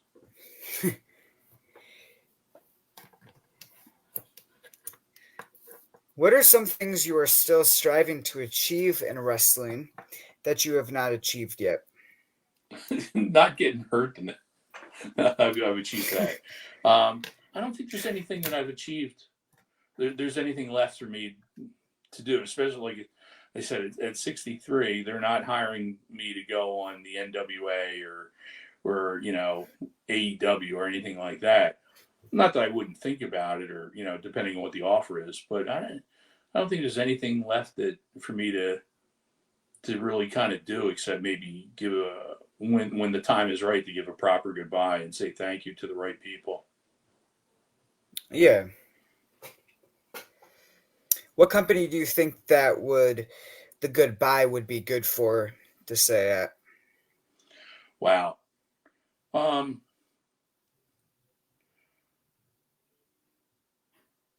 right now, I'm working for a couple of independent companies that have really entrusted me and rely on me to help out with different things. Not one is not as a referee, and the other one is.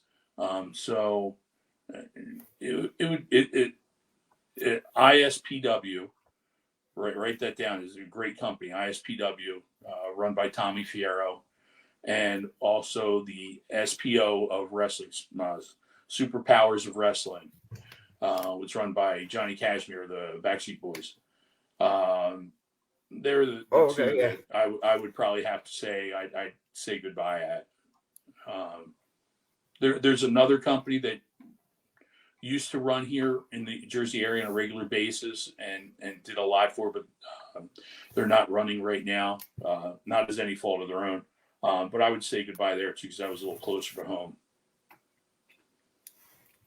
Yeah. Although I will, there's another option that if I know it's my last match, one thing I would like to do for my last match is to do it in front of my grandsons. They've never seen me referee, and I would Oh wow. if they saw me referee, I think out of nowhere I would just say, I think that's it, thank you. Yeah. But yeah, that would as far as a referee, yes, definitely that. Um, that would be no matter where it is, whether it's here or they live in Florida. So if somebody in Florida wants to book me, I'll come down and do a show. Yeah. What about if you could have who would you like to referee for a retirement match? Like the wrestlers, who would you like to referee? Well, I hear he's talking about it, and I don't know if it's going to happen. Excuse me. And I've never done one, but I heard Mick Foley's looking to do a final farewell death match. And like I said, I've never refed a death match. Not that I'm looking to do it, but I'd love to do his last match. Yeah. Oh, that would be great. Yes. I think we need to book that. That would be fun. And after that, I think most of the people that that I would have liked to have done their last match have already had their last match. Yeah. Like Sting's last match is going to be, I think, yeah, AEW's already started, so it's going to be tonight. Yeah. We'll see how it goes. I'm not holding my breath for it. I think I may have liked to have seen something else in the way of a match Yep. for Sting, but we'll see Yep. how they handle it. Mm-hmm. I agree. I think they should have had something else for him too. What would it be if you could entrance with any animal? What animal would that be? If I could, what with any animal? Entrance. Entrance. Oh, if I did an Yeah. entrance with that, that would be my dog. my my dog is psychologically challenged, for lack of a better. She's afraid of her own shadow. She's a real life Scooby Doo, and if I could get her to walk down a rampway or an aisle, that would be great because she doesn't do it. She doesn't walk around the block. She won't go for a walk around the block. So if I could get her to do that, it'd be great. Yeah, I mean, have your dog there for your final retirement match too. Right? Yeah. Put her there. What is the first thing you usually think about or do as the match starts? Try to remember the finish. Hope that I remember the finish.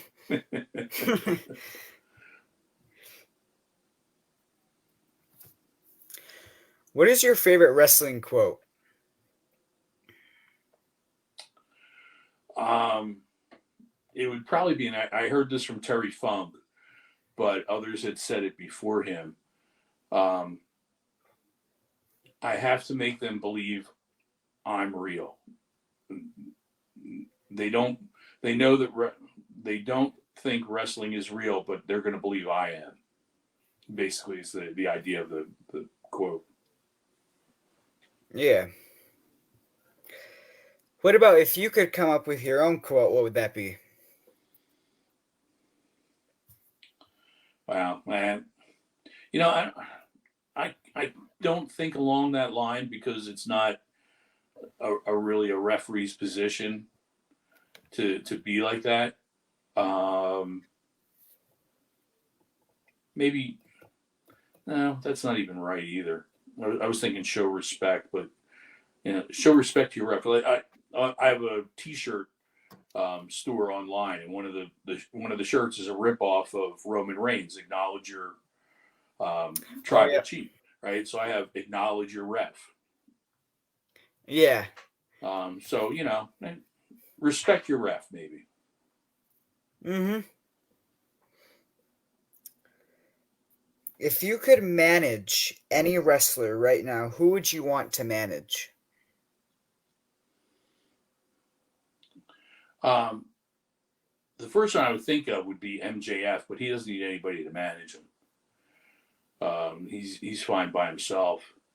Um, I always wanted to be a tag team manager, like a Jim Cornette type. So I'd have to say FTR. I think they would, if you set them up as like a Midnight Express type of team, and I'll manage them, that'd be cool. Yeah. I also see that you would have been good in the Dudley family as like a manager or something of that sorts. No, they already had a ring announcer. They had sign guy. They didn't need my help. Yeah. I mean, they could have had a ref guy. Ref Dudley. Yeah. How did you come up with your wrestling name, Jim Mono? It's my real name. Oh, There was no sense. Trust me, nobody's gonna think of that as nobody's. Where am I here? Nobody's gonna think of that as a fake name. yeah. I thought about using a fake name, like taking, using my first name and my middle name. But I was like, let's leave it. Yeah, I think the name fit perfect. I mean, yeah, it was great. If you had to change your wrestling name, what would you change it to? Well, when I first started out and I wanted to be a manager, I had come up with a persona, and I was Jimmy Fortune. So I was Hmm. the extravagant Jimmy Fortune, and that lasted about 3 shows. I was like, I'll be a referee. Yeah. I mean, the name sounded good.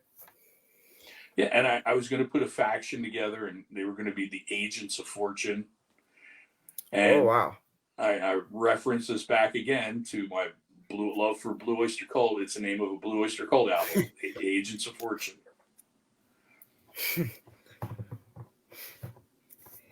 If there was anything you would change about your refereeing style, what would that be?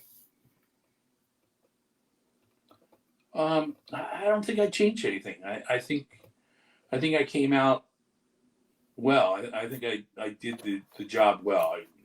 I was believable. I think that's the most important thing, that you're believable as a referee. Yeah. If a referee, or sorry, if a wrestler went for a finisher or a signature and it didn't work, do you, and they had a plan B to do it right away after, and you didn't know, what do you do in that situation to get yourself organized into more of the plan that they're doing?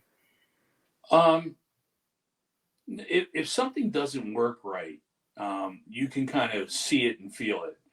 And if they move on from, you can tell they're going to Plan B, and usually you know what Plan B is. Sabu was good for letting us know, hey, if I don't hit the Arabian facebuster properly, or do this or that right, I'm going to pick them up and move on to this. So yeah, you can pretty well tell when something doesn't work, and that they're going to move on. Yeah. If you could dump any type of food and beverage on a wrestler, which food and beverage would that be? um, trying to think of who doesn't like what. Trying to think of any, like like vegetarians or vegans that I know that I would dump a cow on. I can't think of anyone like it, but that would be the concept I'd come up with. Yeah.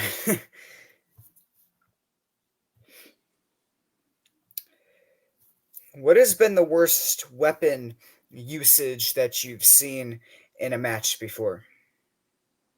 Um, Razor wire. They couldn't find barbed wire, so they found razor wire. That's a lot more dangerous to handle. Mm.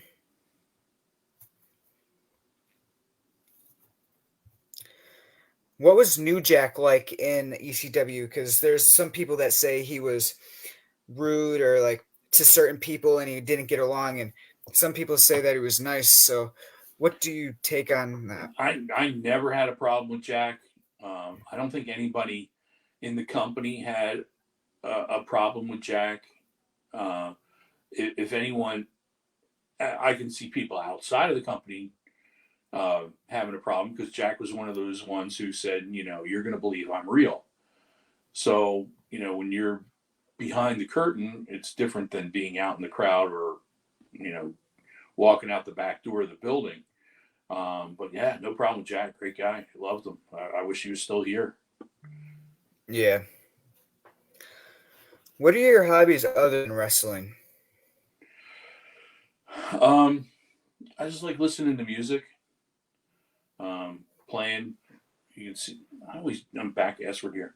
The guitars in the background, playing if I can. Watching hockey. I'm a big hockey fan.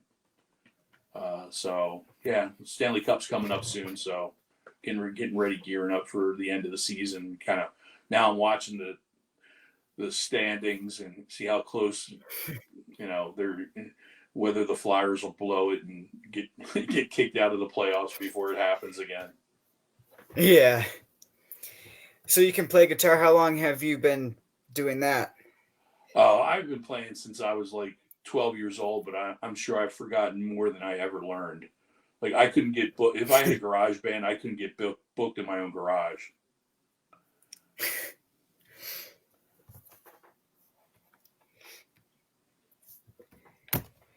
Who would you put in your ECW Mount Rushmore of wrestlers? Wrestlers, nobody else outside of just wrestlers. Because there are people I would put before wrestlers, but so if I'm going with just wrestlers, I'm going Dreamer, Sabu, and I got to put a tag team up there. I would think. No, I'm going to go Dreamer, Sabu, Van Dam, Taz. Yep.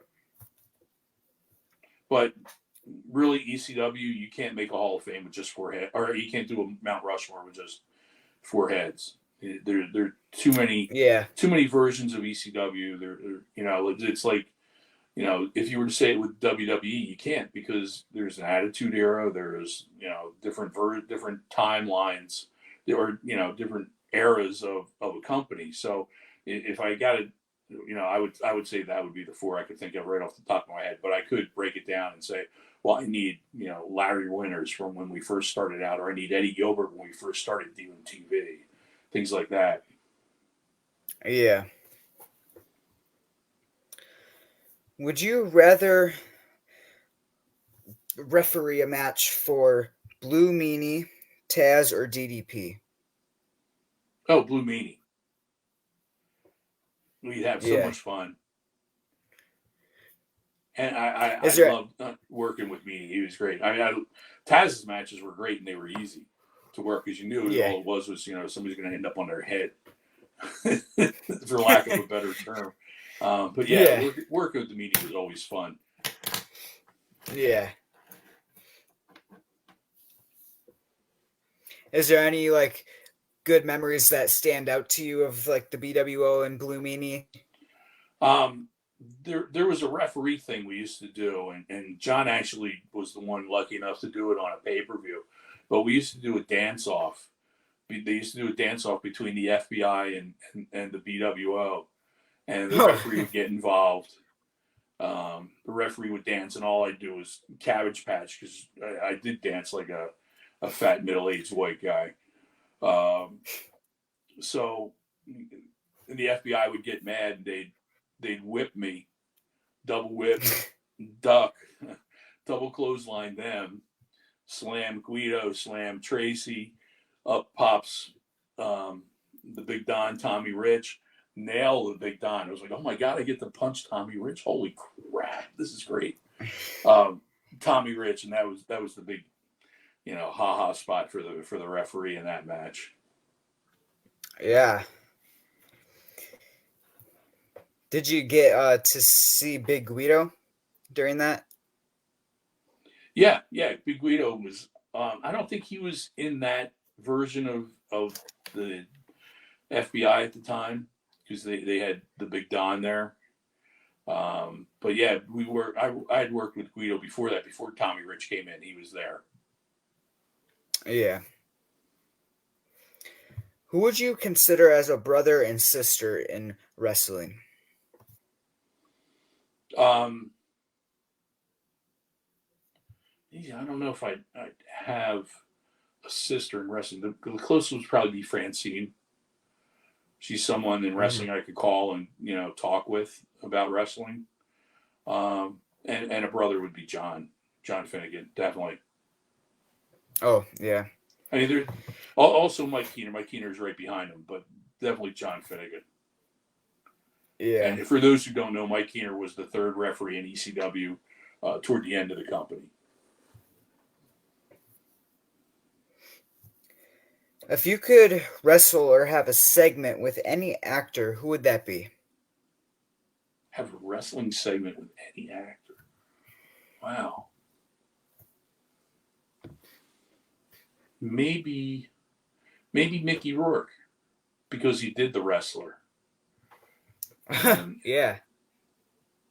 because I heard an interview with him one time where they said, um, "What do you think? Do you think that um, Randy died that night because the way the movie ended, you never really knew what happened to Randy?"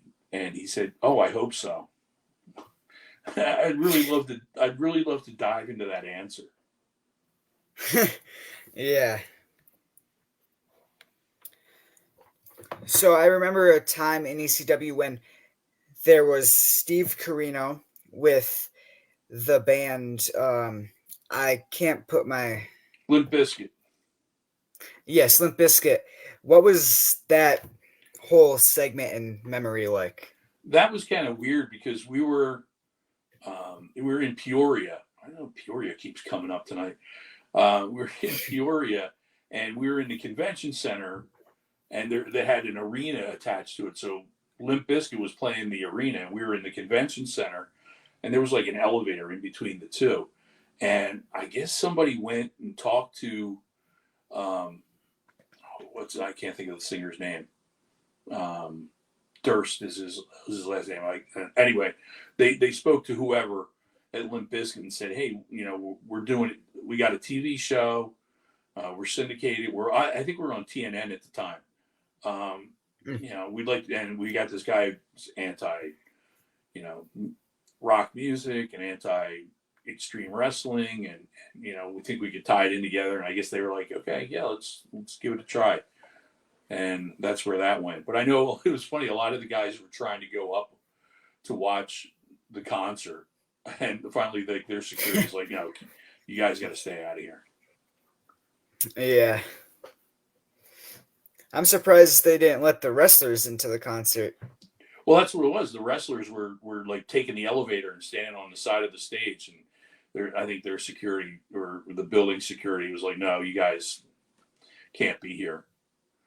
I'm sure Oh, there probably some kind of security issue or whatever. I used to do concert security myself and did the backstage area, so I think I would have been throwing people out too. yeah.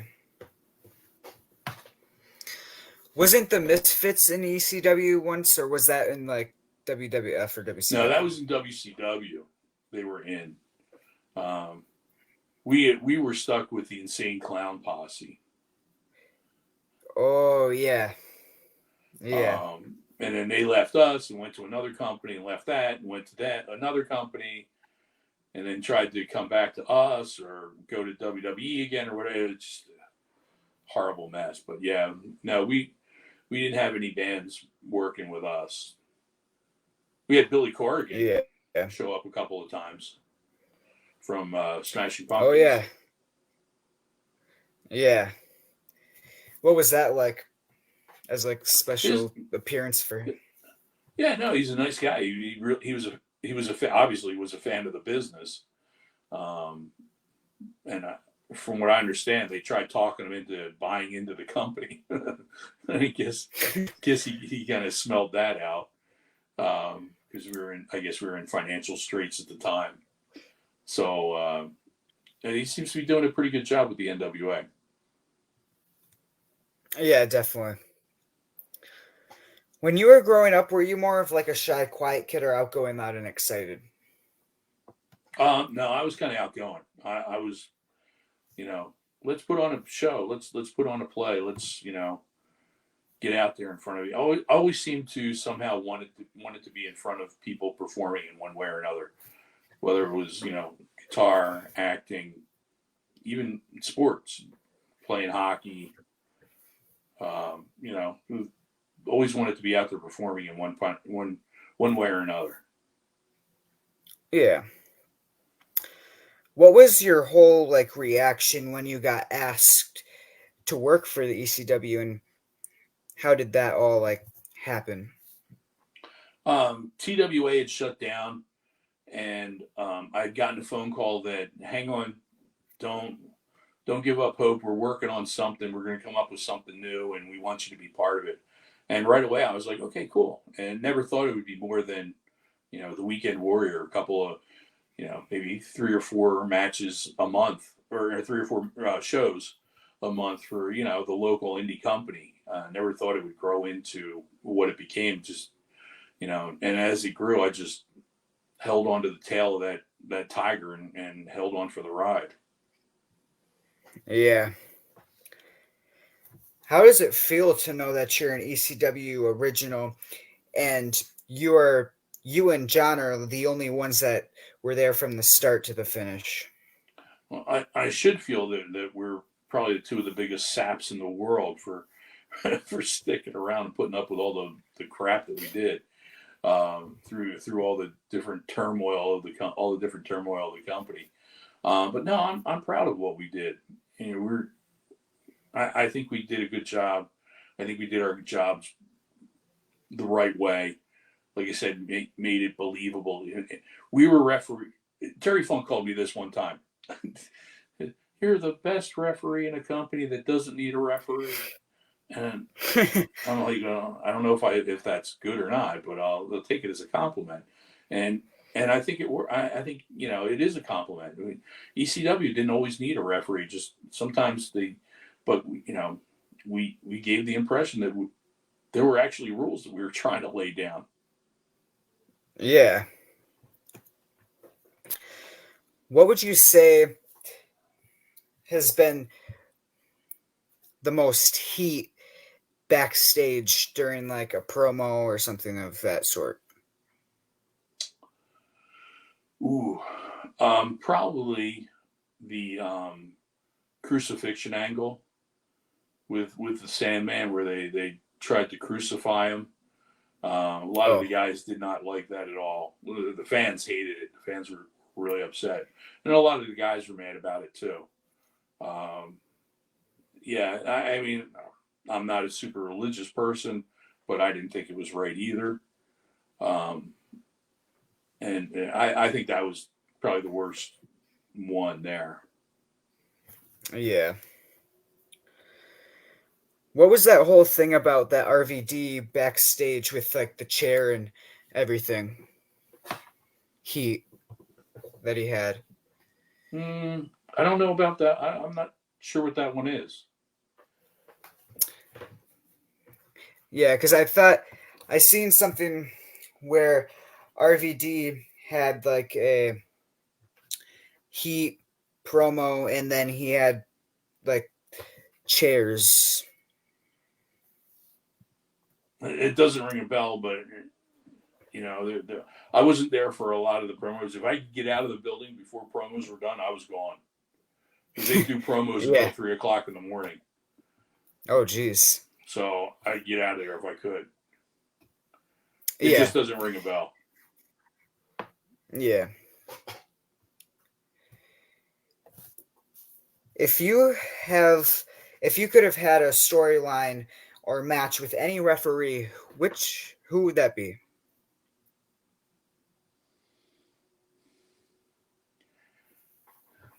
I don't think I'd want to. I don't. I don't think I'd want to do one, because I don't. Obviously, the choice would be myself and John, um, but neither one of us were really trained enough to put on a match to make it quality. Um, that's one thing I won't do, is something that I think will bring the quality down of the show. So yeah, I don't think I'd do it. Yeah. What what was the whole reaction when you got told that you were going to be in a ECW video game and that was the only video game that you were in? Again, something else I'm not getting paid for. Yeah.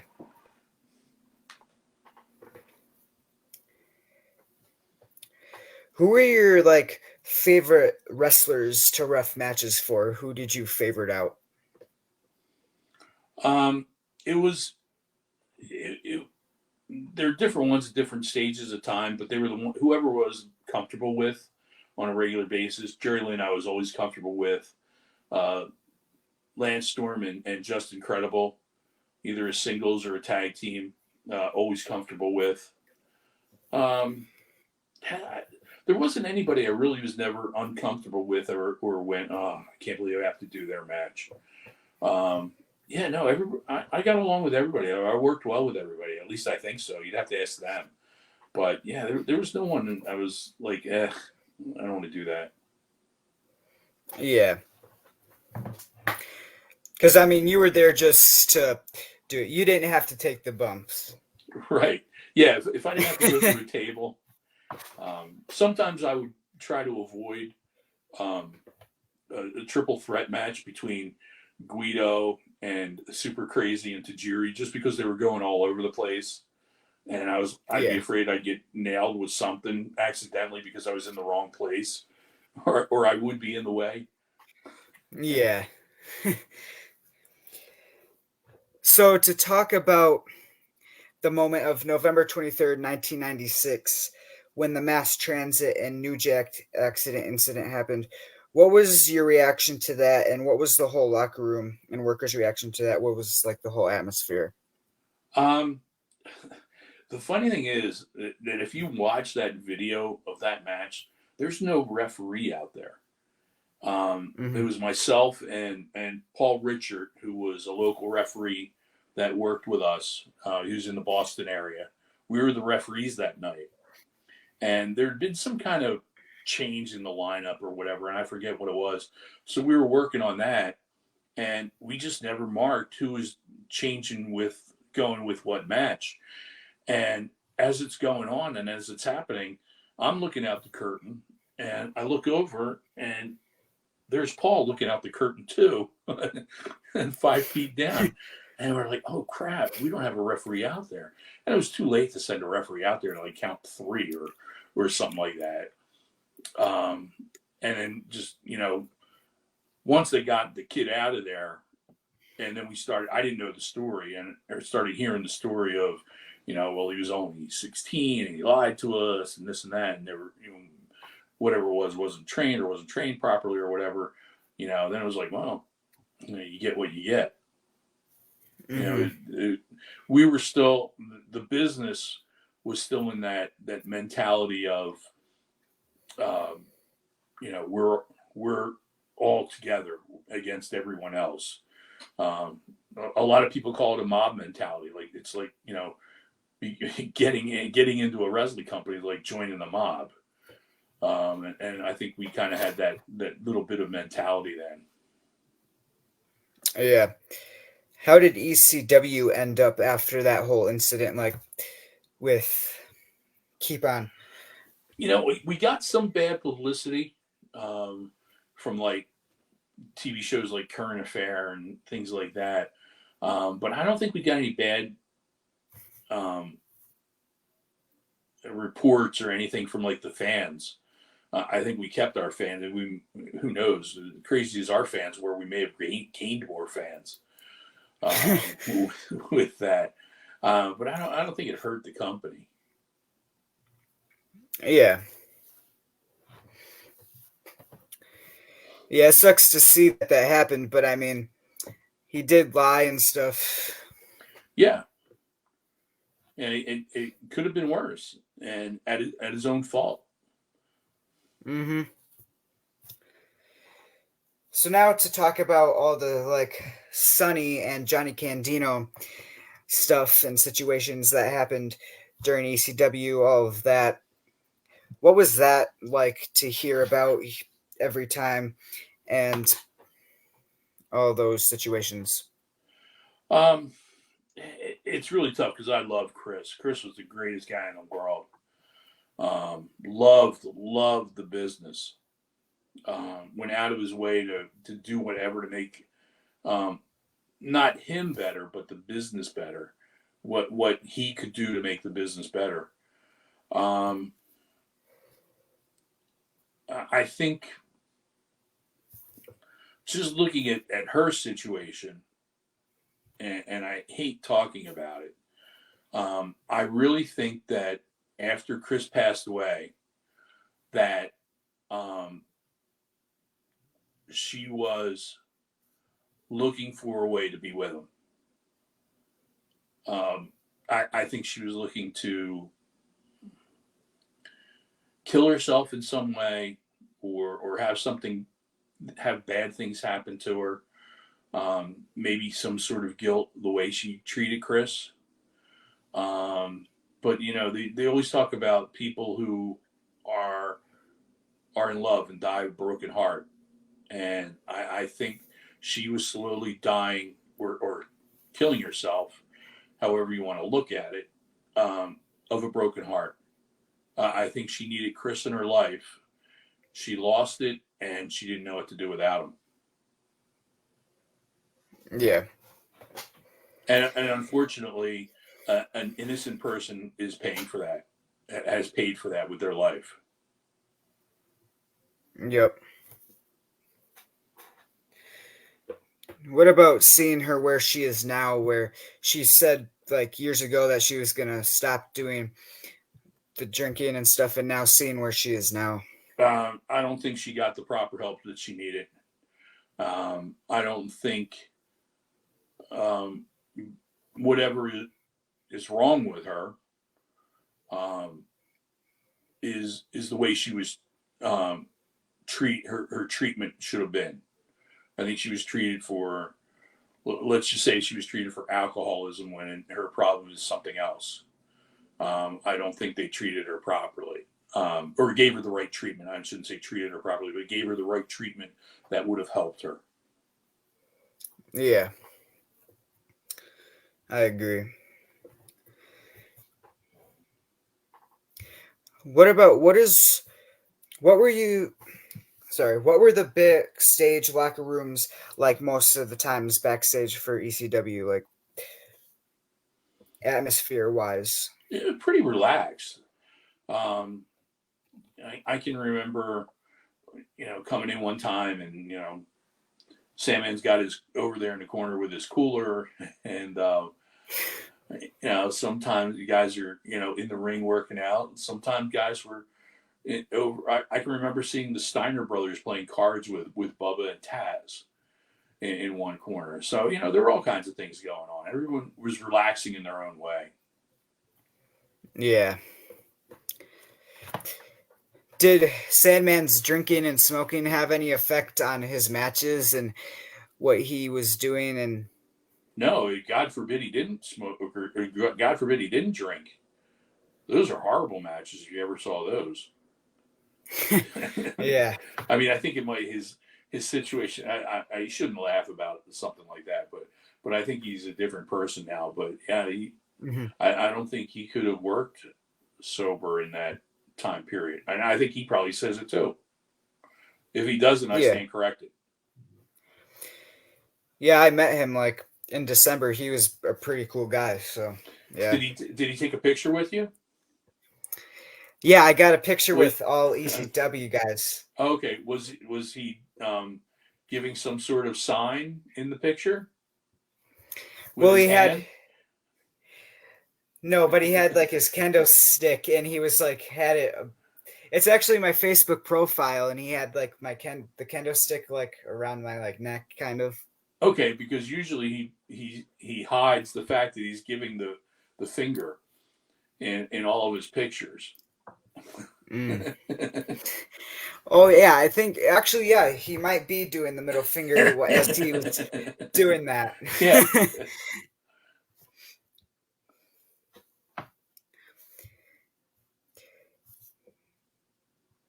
Out of all the wrestlers that you worked with at ECW, who would you say worked like the best in the ring from your point of view?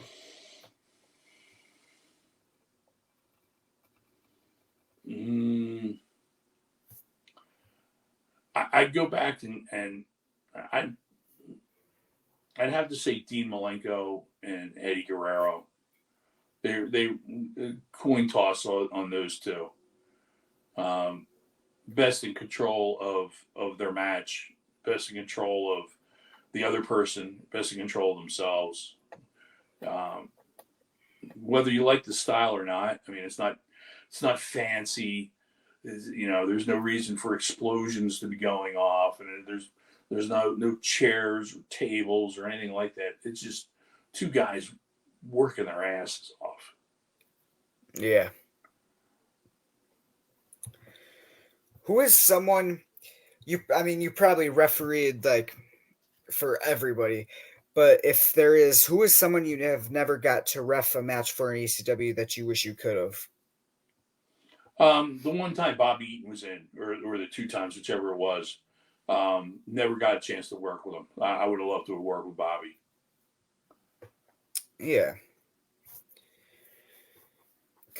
So this is a wrestler that doesn't really go out there much. What was like the Musketeer like in his short period of time in the ECW? um, Probably about as goofy as the gimmick, I think. He kind of kept to himself. He was a very friendly guy. But yeah, it was he kind of kept to himself, and I think he was kind of waiting to see if they said, "Come on in, you're full time ECW. You're part of the crazy Yeah. crew." Yeah. His persona kind of reminds me of the Paul Burchill pirate kind of guy. Right. What was your point of view of Paul Heyman as like a boss, and what is a big core memory of Paul Heyman that you remember?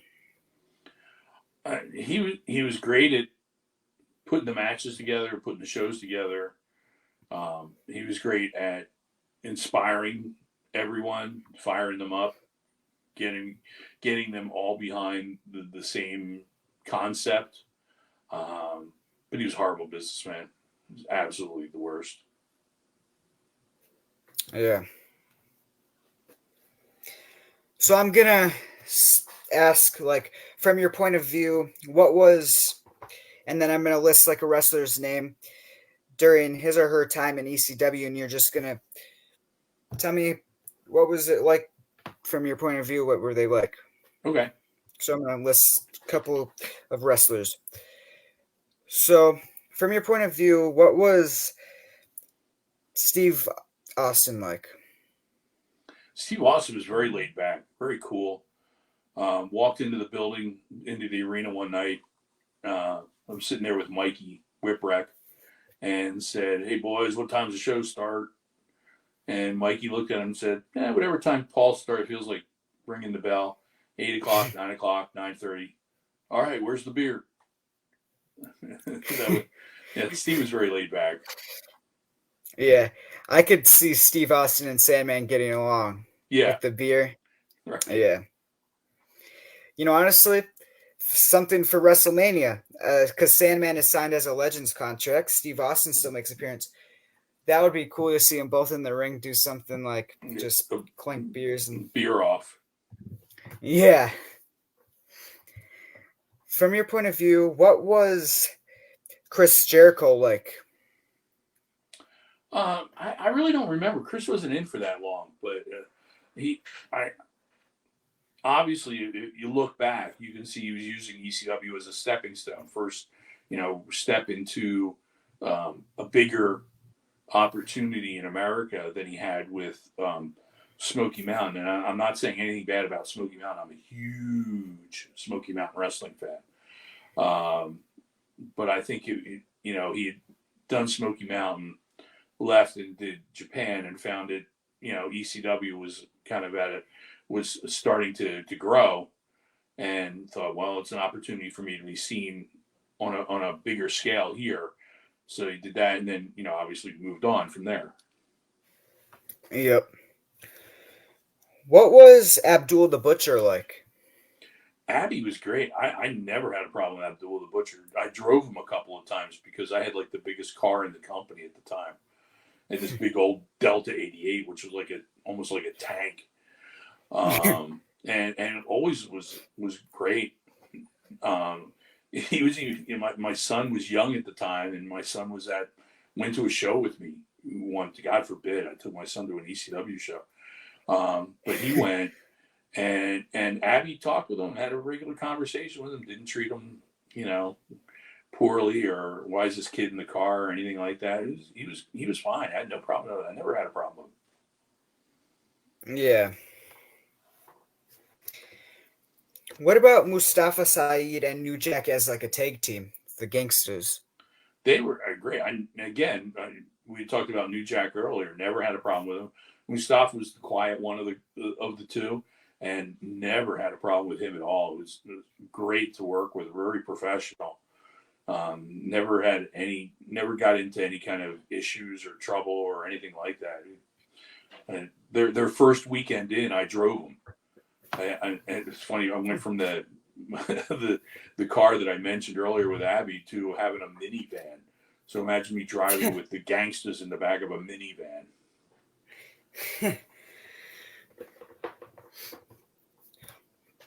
What about Chubby Dudley?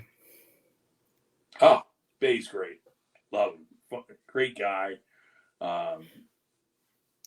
He another one who loves the business. Went on to do other things um, in wrestling, and got got. I think he's one guy who kind of filled his dream. I think he did what he wanted to do. Yeah. How about Hayabusa? I don't have much memory of Hayabusa. I didn't do the matches, so I really had no interaction with him. Yeah. Dusty Rhodes. Uh, if I could have the opportunity to sit in a room when Dusty Rhodes is putting together a show or helping put together a show, I'd do it. And I did it a couple of times and learned so much from him. Amazing mind for the business. Yeah. Excuse me. And did his son Cody Rhodes come to the shows here and there? No, I never met Cody. If he did, I don't remember him being there. I know a couple times, maybe just once. Once we did Atlanta. That would have probably been the one that he was at, but I don't remember ever meeting him now. Yeah. What about Rey Mysterio? He did a couple things. Yeah, I think I can't remember if I did his first match or at least one of his first matches, but he had those matches against Psychosis, and I'm pretty sure I did the 2 out of 3 falls match with the two of them at the arena. Yeah, another guy great to work with at the time, still learning, but he's going on to great things, and I love Dominic. I think the kid's great. He's going to be a star.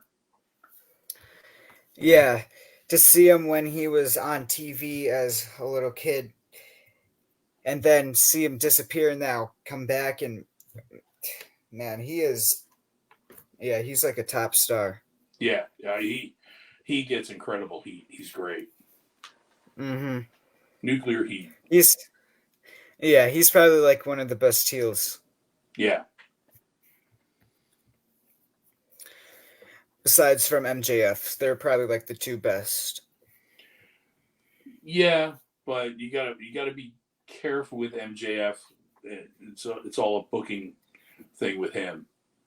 How they book. You got to keep him as a heel, or you're gonna lose it. The way you do it is you get that nuclear heat as a heel, keep building and building and building and building, and when he finally has nowhere to go with the heat, that's when you turn him face. And Yep. I think they can still build the heat with MJF before they turn him face. Yep, most definitely.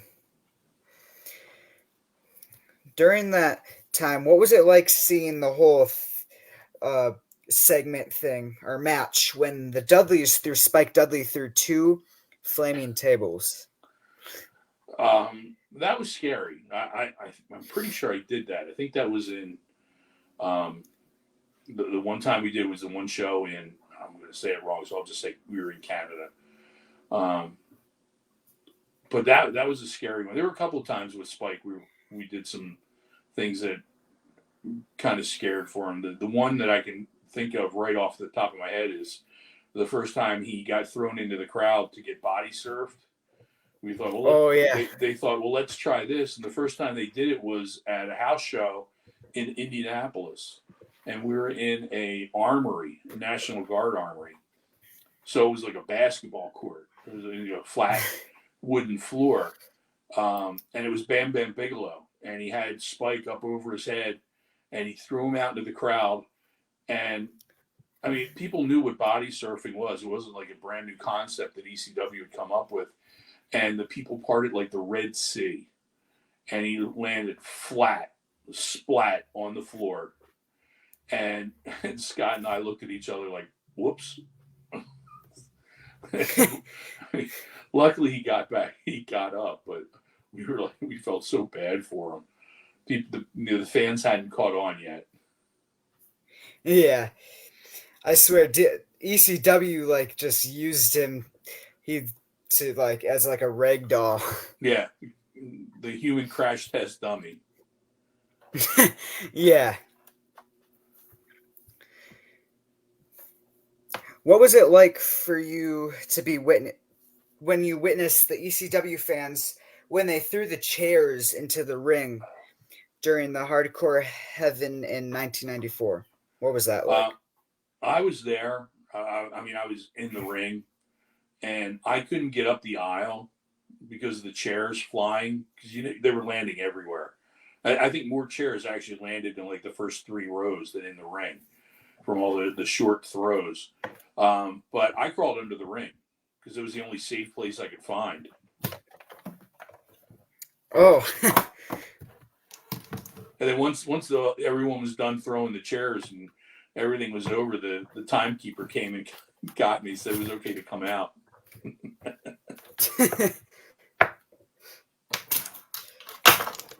What was it like witnessing the horrific match of Brian Lee versus Tommy Dreamer in the scaffold match? Yeah, I watched that. Yeah, I watched that from.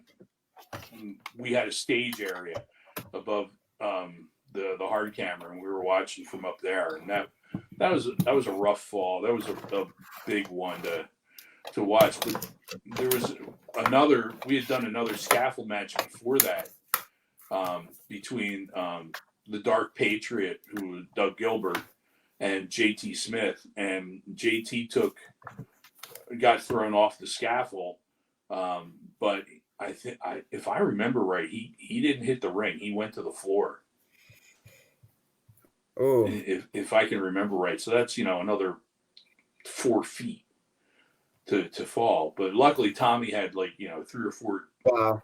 6 or 8 tables to help break his fall before he got to the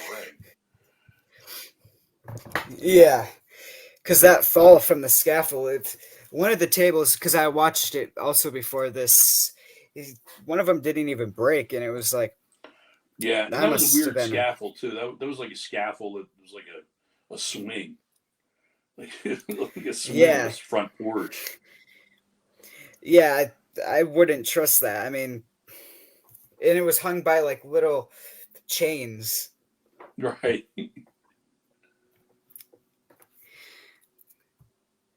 There's also Peter B. Beautiful. He's going to be at the show for Jason Knight's show.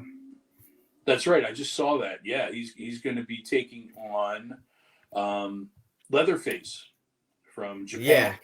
Yeah, I just saw that. Yeah. Announced the other day. Cool. Looking forward to it.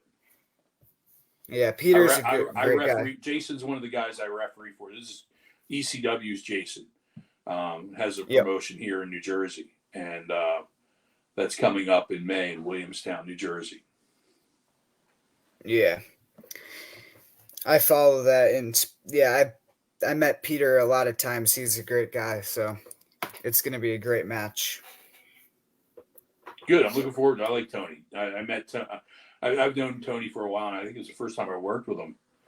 The last show Jason had, that may have been the first time I ever worked with him, but I've known Tony for a while. Great guy. Fun, nice guy. Yeah, he is. So I'm got 2 more questions. Is that all? What is one? Only 2 more? Yeah. What is one thing you would tell your fans? Thank you. I thanks for the support. Thanks for believing in me. Thanks for believing I'm real. Thanks for having fun along with the ride. Thank you is the most important thing. Yeah. If I get an opportunity, I say it to them as I'm leaving a show. Hey, thanks for coming out tonight. We really appreciate it. Please come back. Mm-hmm. You have to thank the people. Yeah, because if it wasn't for the fans, I mean, there would be no wrestlers or wrestling. Absolutely. So then my last question is, do you have any advice for me to become a wrestler? Don't. Don't. It's a tough road. If you want to have a family, don't get into wrestling. If you want to not take an extra 20 minutes to get out of bed in the morning because your knees hurt or your back hurts, don't do it. It's a rough road. It's a rough life, but it's very fulfilling. I got to say that it's very fulfilling. It's hard to talk somebody out of it. I've tried several times when I ran a school. There were guys that would come in and say, "I don't see it," and sometimes people want to be involved in wrestling so much, and sometimes they don't realize that the most important thing, even though they think they may have talent, and the people who know the business can tell them that you really don't have it to make it. And I'm not saying that about you, because I don't know you well enough to say that, or haven't seen you perform well enough to say that. Sometimes you got to say, I need you to pay the $15 to sit in the front row. That's being part of the business too, and some people Yep. don't realize that. Yeah, for sure. Thank you. And I thank you for taking your time out to do this interview. It was a pleasure to have you on here. Yeah, it was fun. Sorry about the technical problems we had. Some were yours, some were mine. Equal blame. Yeah, no worries. Every time I have an interview, I always have technical problems. It's like something, I don't know. I was afraid of it tonight too, because my internet crapped out earlier today. And I was like, wow, I hope that doesn't happen tonight. So I cursed Yeah. myself. Yep. Well, thanks again, and I hope you have a good night. Is there anything you want to tell the fans before you leave, or where they can follow you, or whatever? Yeah, you can follow me. There's my address there for Twitter, and it's basically the same for Facebook. You go on there if you want to book me for referee seminars, play by play or commentary. Shouldn't say play by play, commentary, or for conventions. Anything you think I could be an interesting part of. Just go there. My email address is on my Twitter page. If you go to I'm trying to think, tpublic.com is where my t-shirts are, and you can order my parody referee t-shirts, EC Ref and W. Instead of Austin 316, it's referee 123. Refomania Running Wild. All the rip-offs of everybody else's shirt are there. So you go there and you punch in Extreme Referee. One of the shirts will come out. The Referee Club instead of the Bullet Club. So you go check those out, and that's really it. That's where you can find me. Yeah. And you can see all my appearances on there too. Nothing for March, but I can't say anything official, but I'll see everybody at WrestleCon. Well, there's an announcement right there. We'll give you the details online. Yeah. Once they're all ironed out. But Yep. I'll be around WrestleCon. Awesome. And I'd like to see Wisconsin book you for some time soon. So, I mean, I'll have to have one of the Wisconsin promoters try to get you up here. There you go. I'm available as long as they can fly me in. I don't feel like driving that far, but Yeah, a bit of a drive. But yeah, no problem. I'm willing to travel. yeah. So again, thank you so much, and I hope you have a good rest of your night, sir. Thank you. You too. Talk to you guys later. Peace.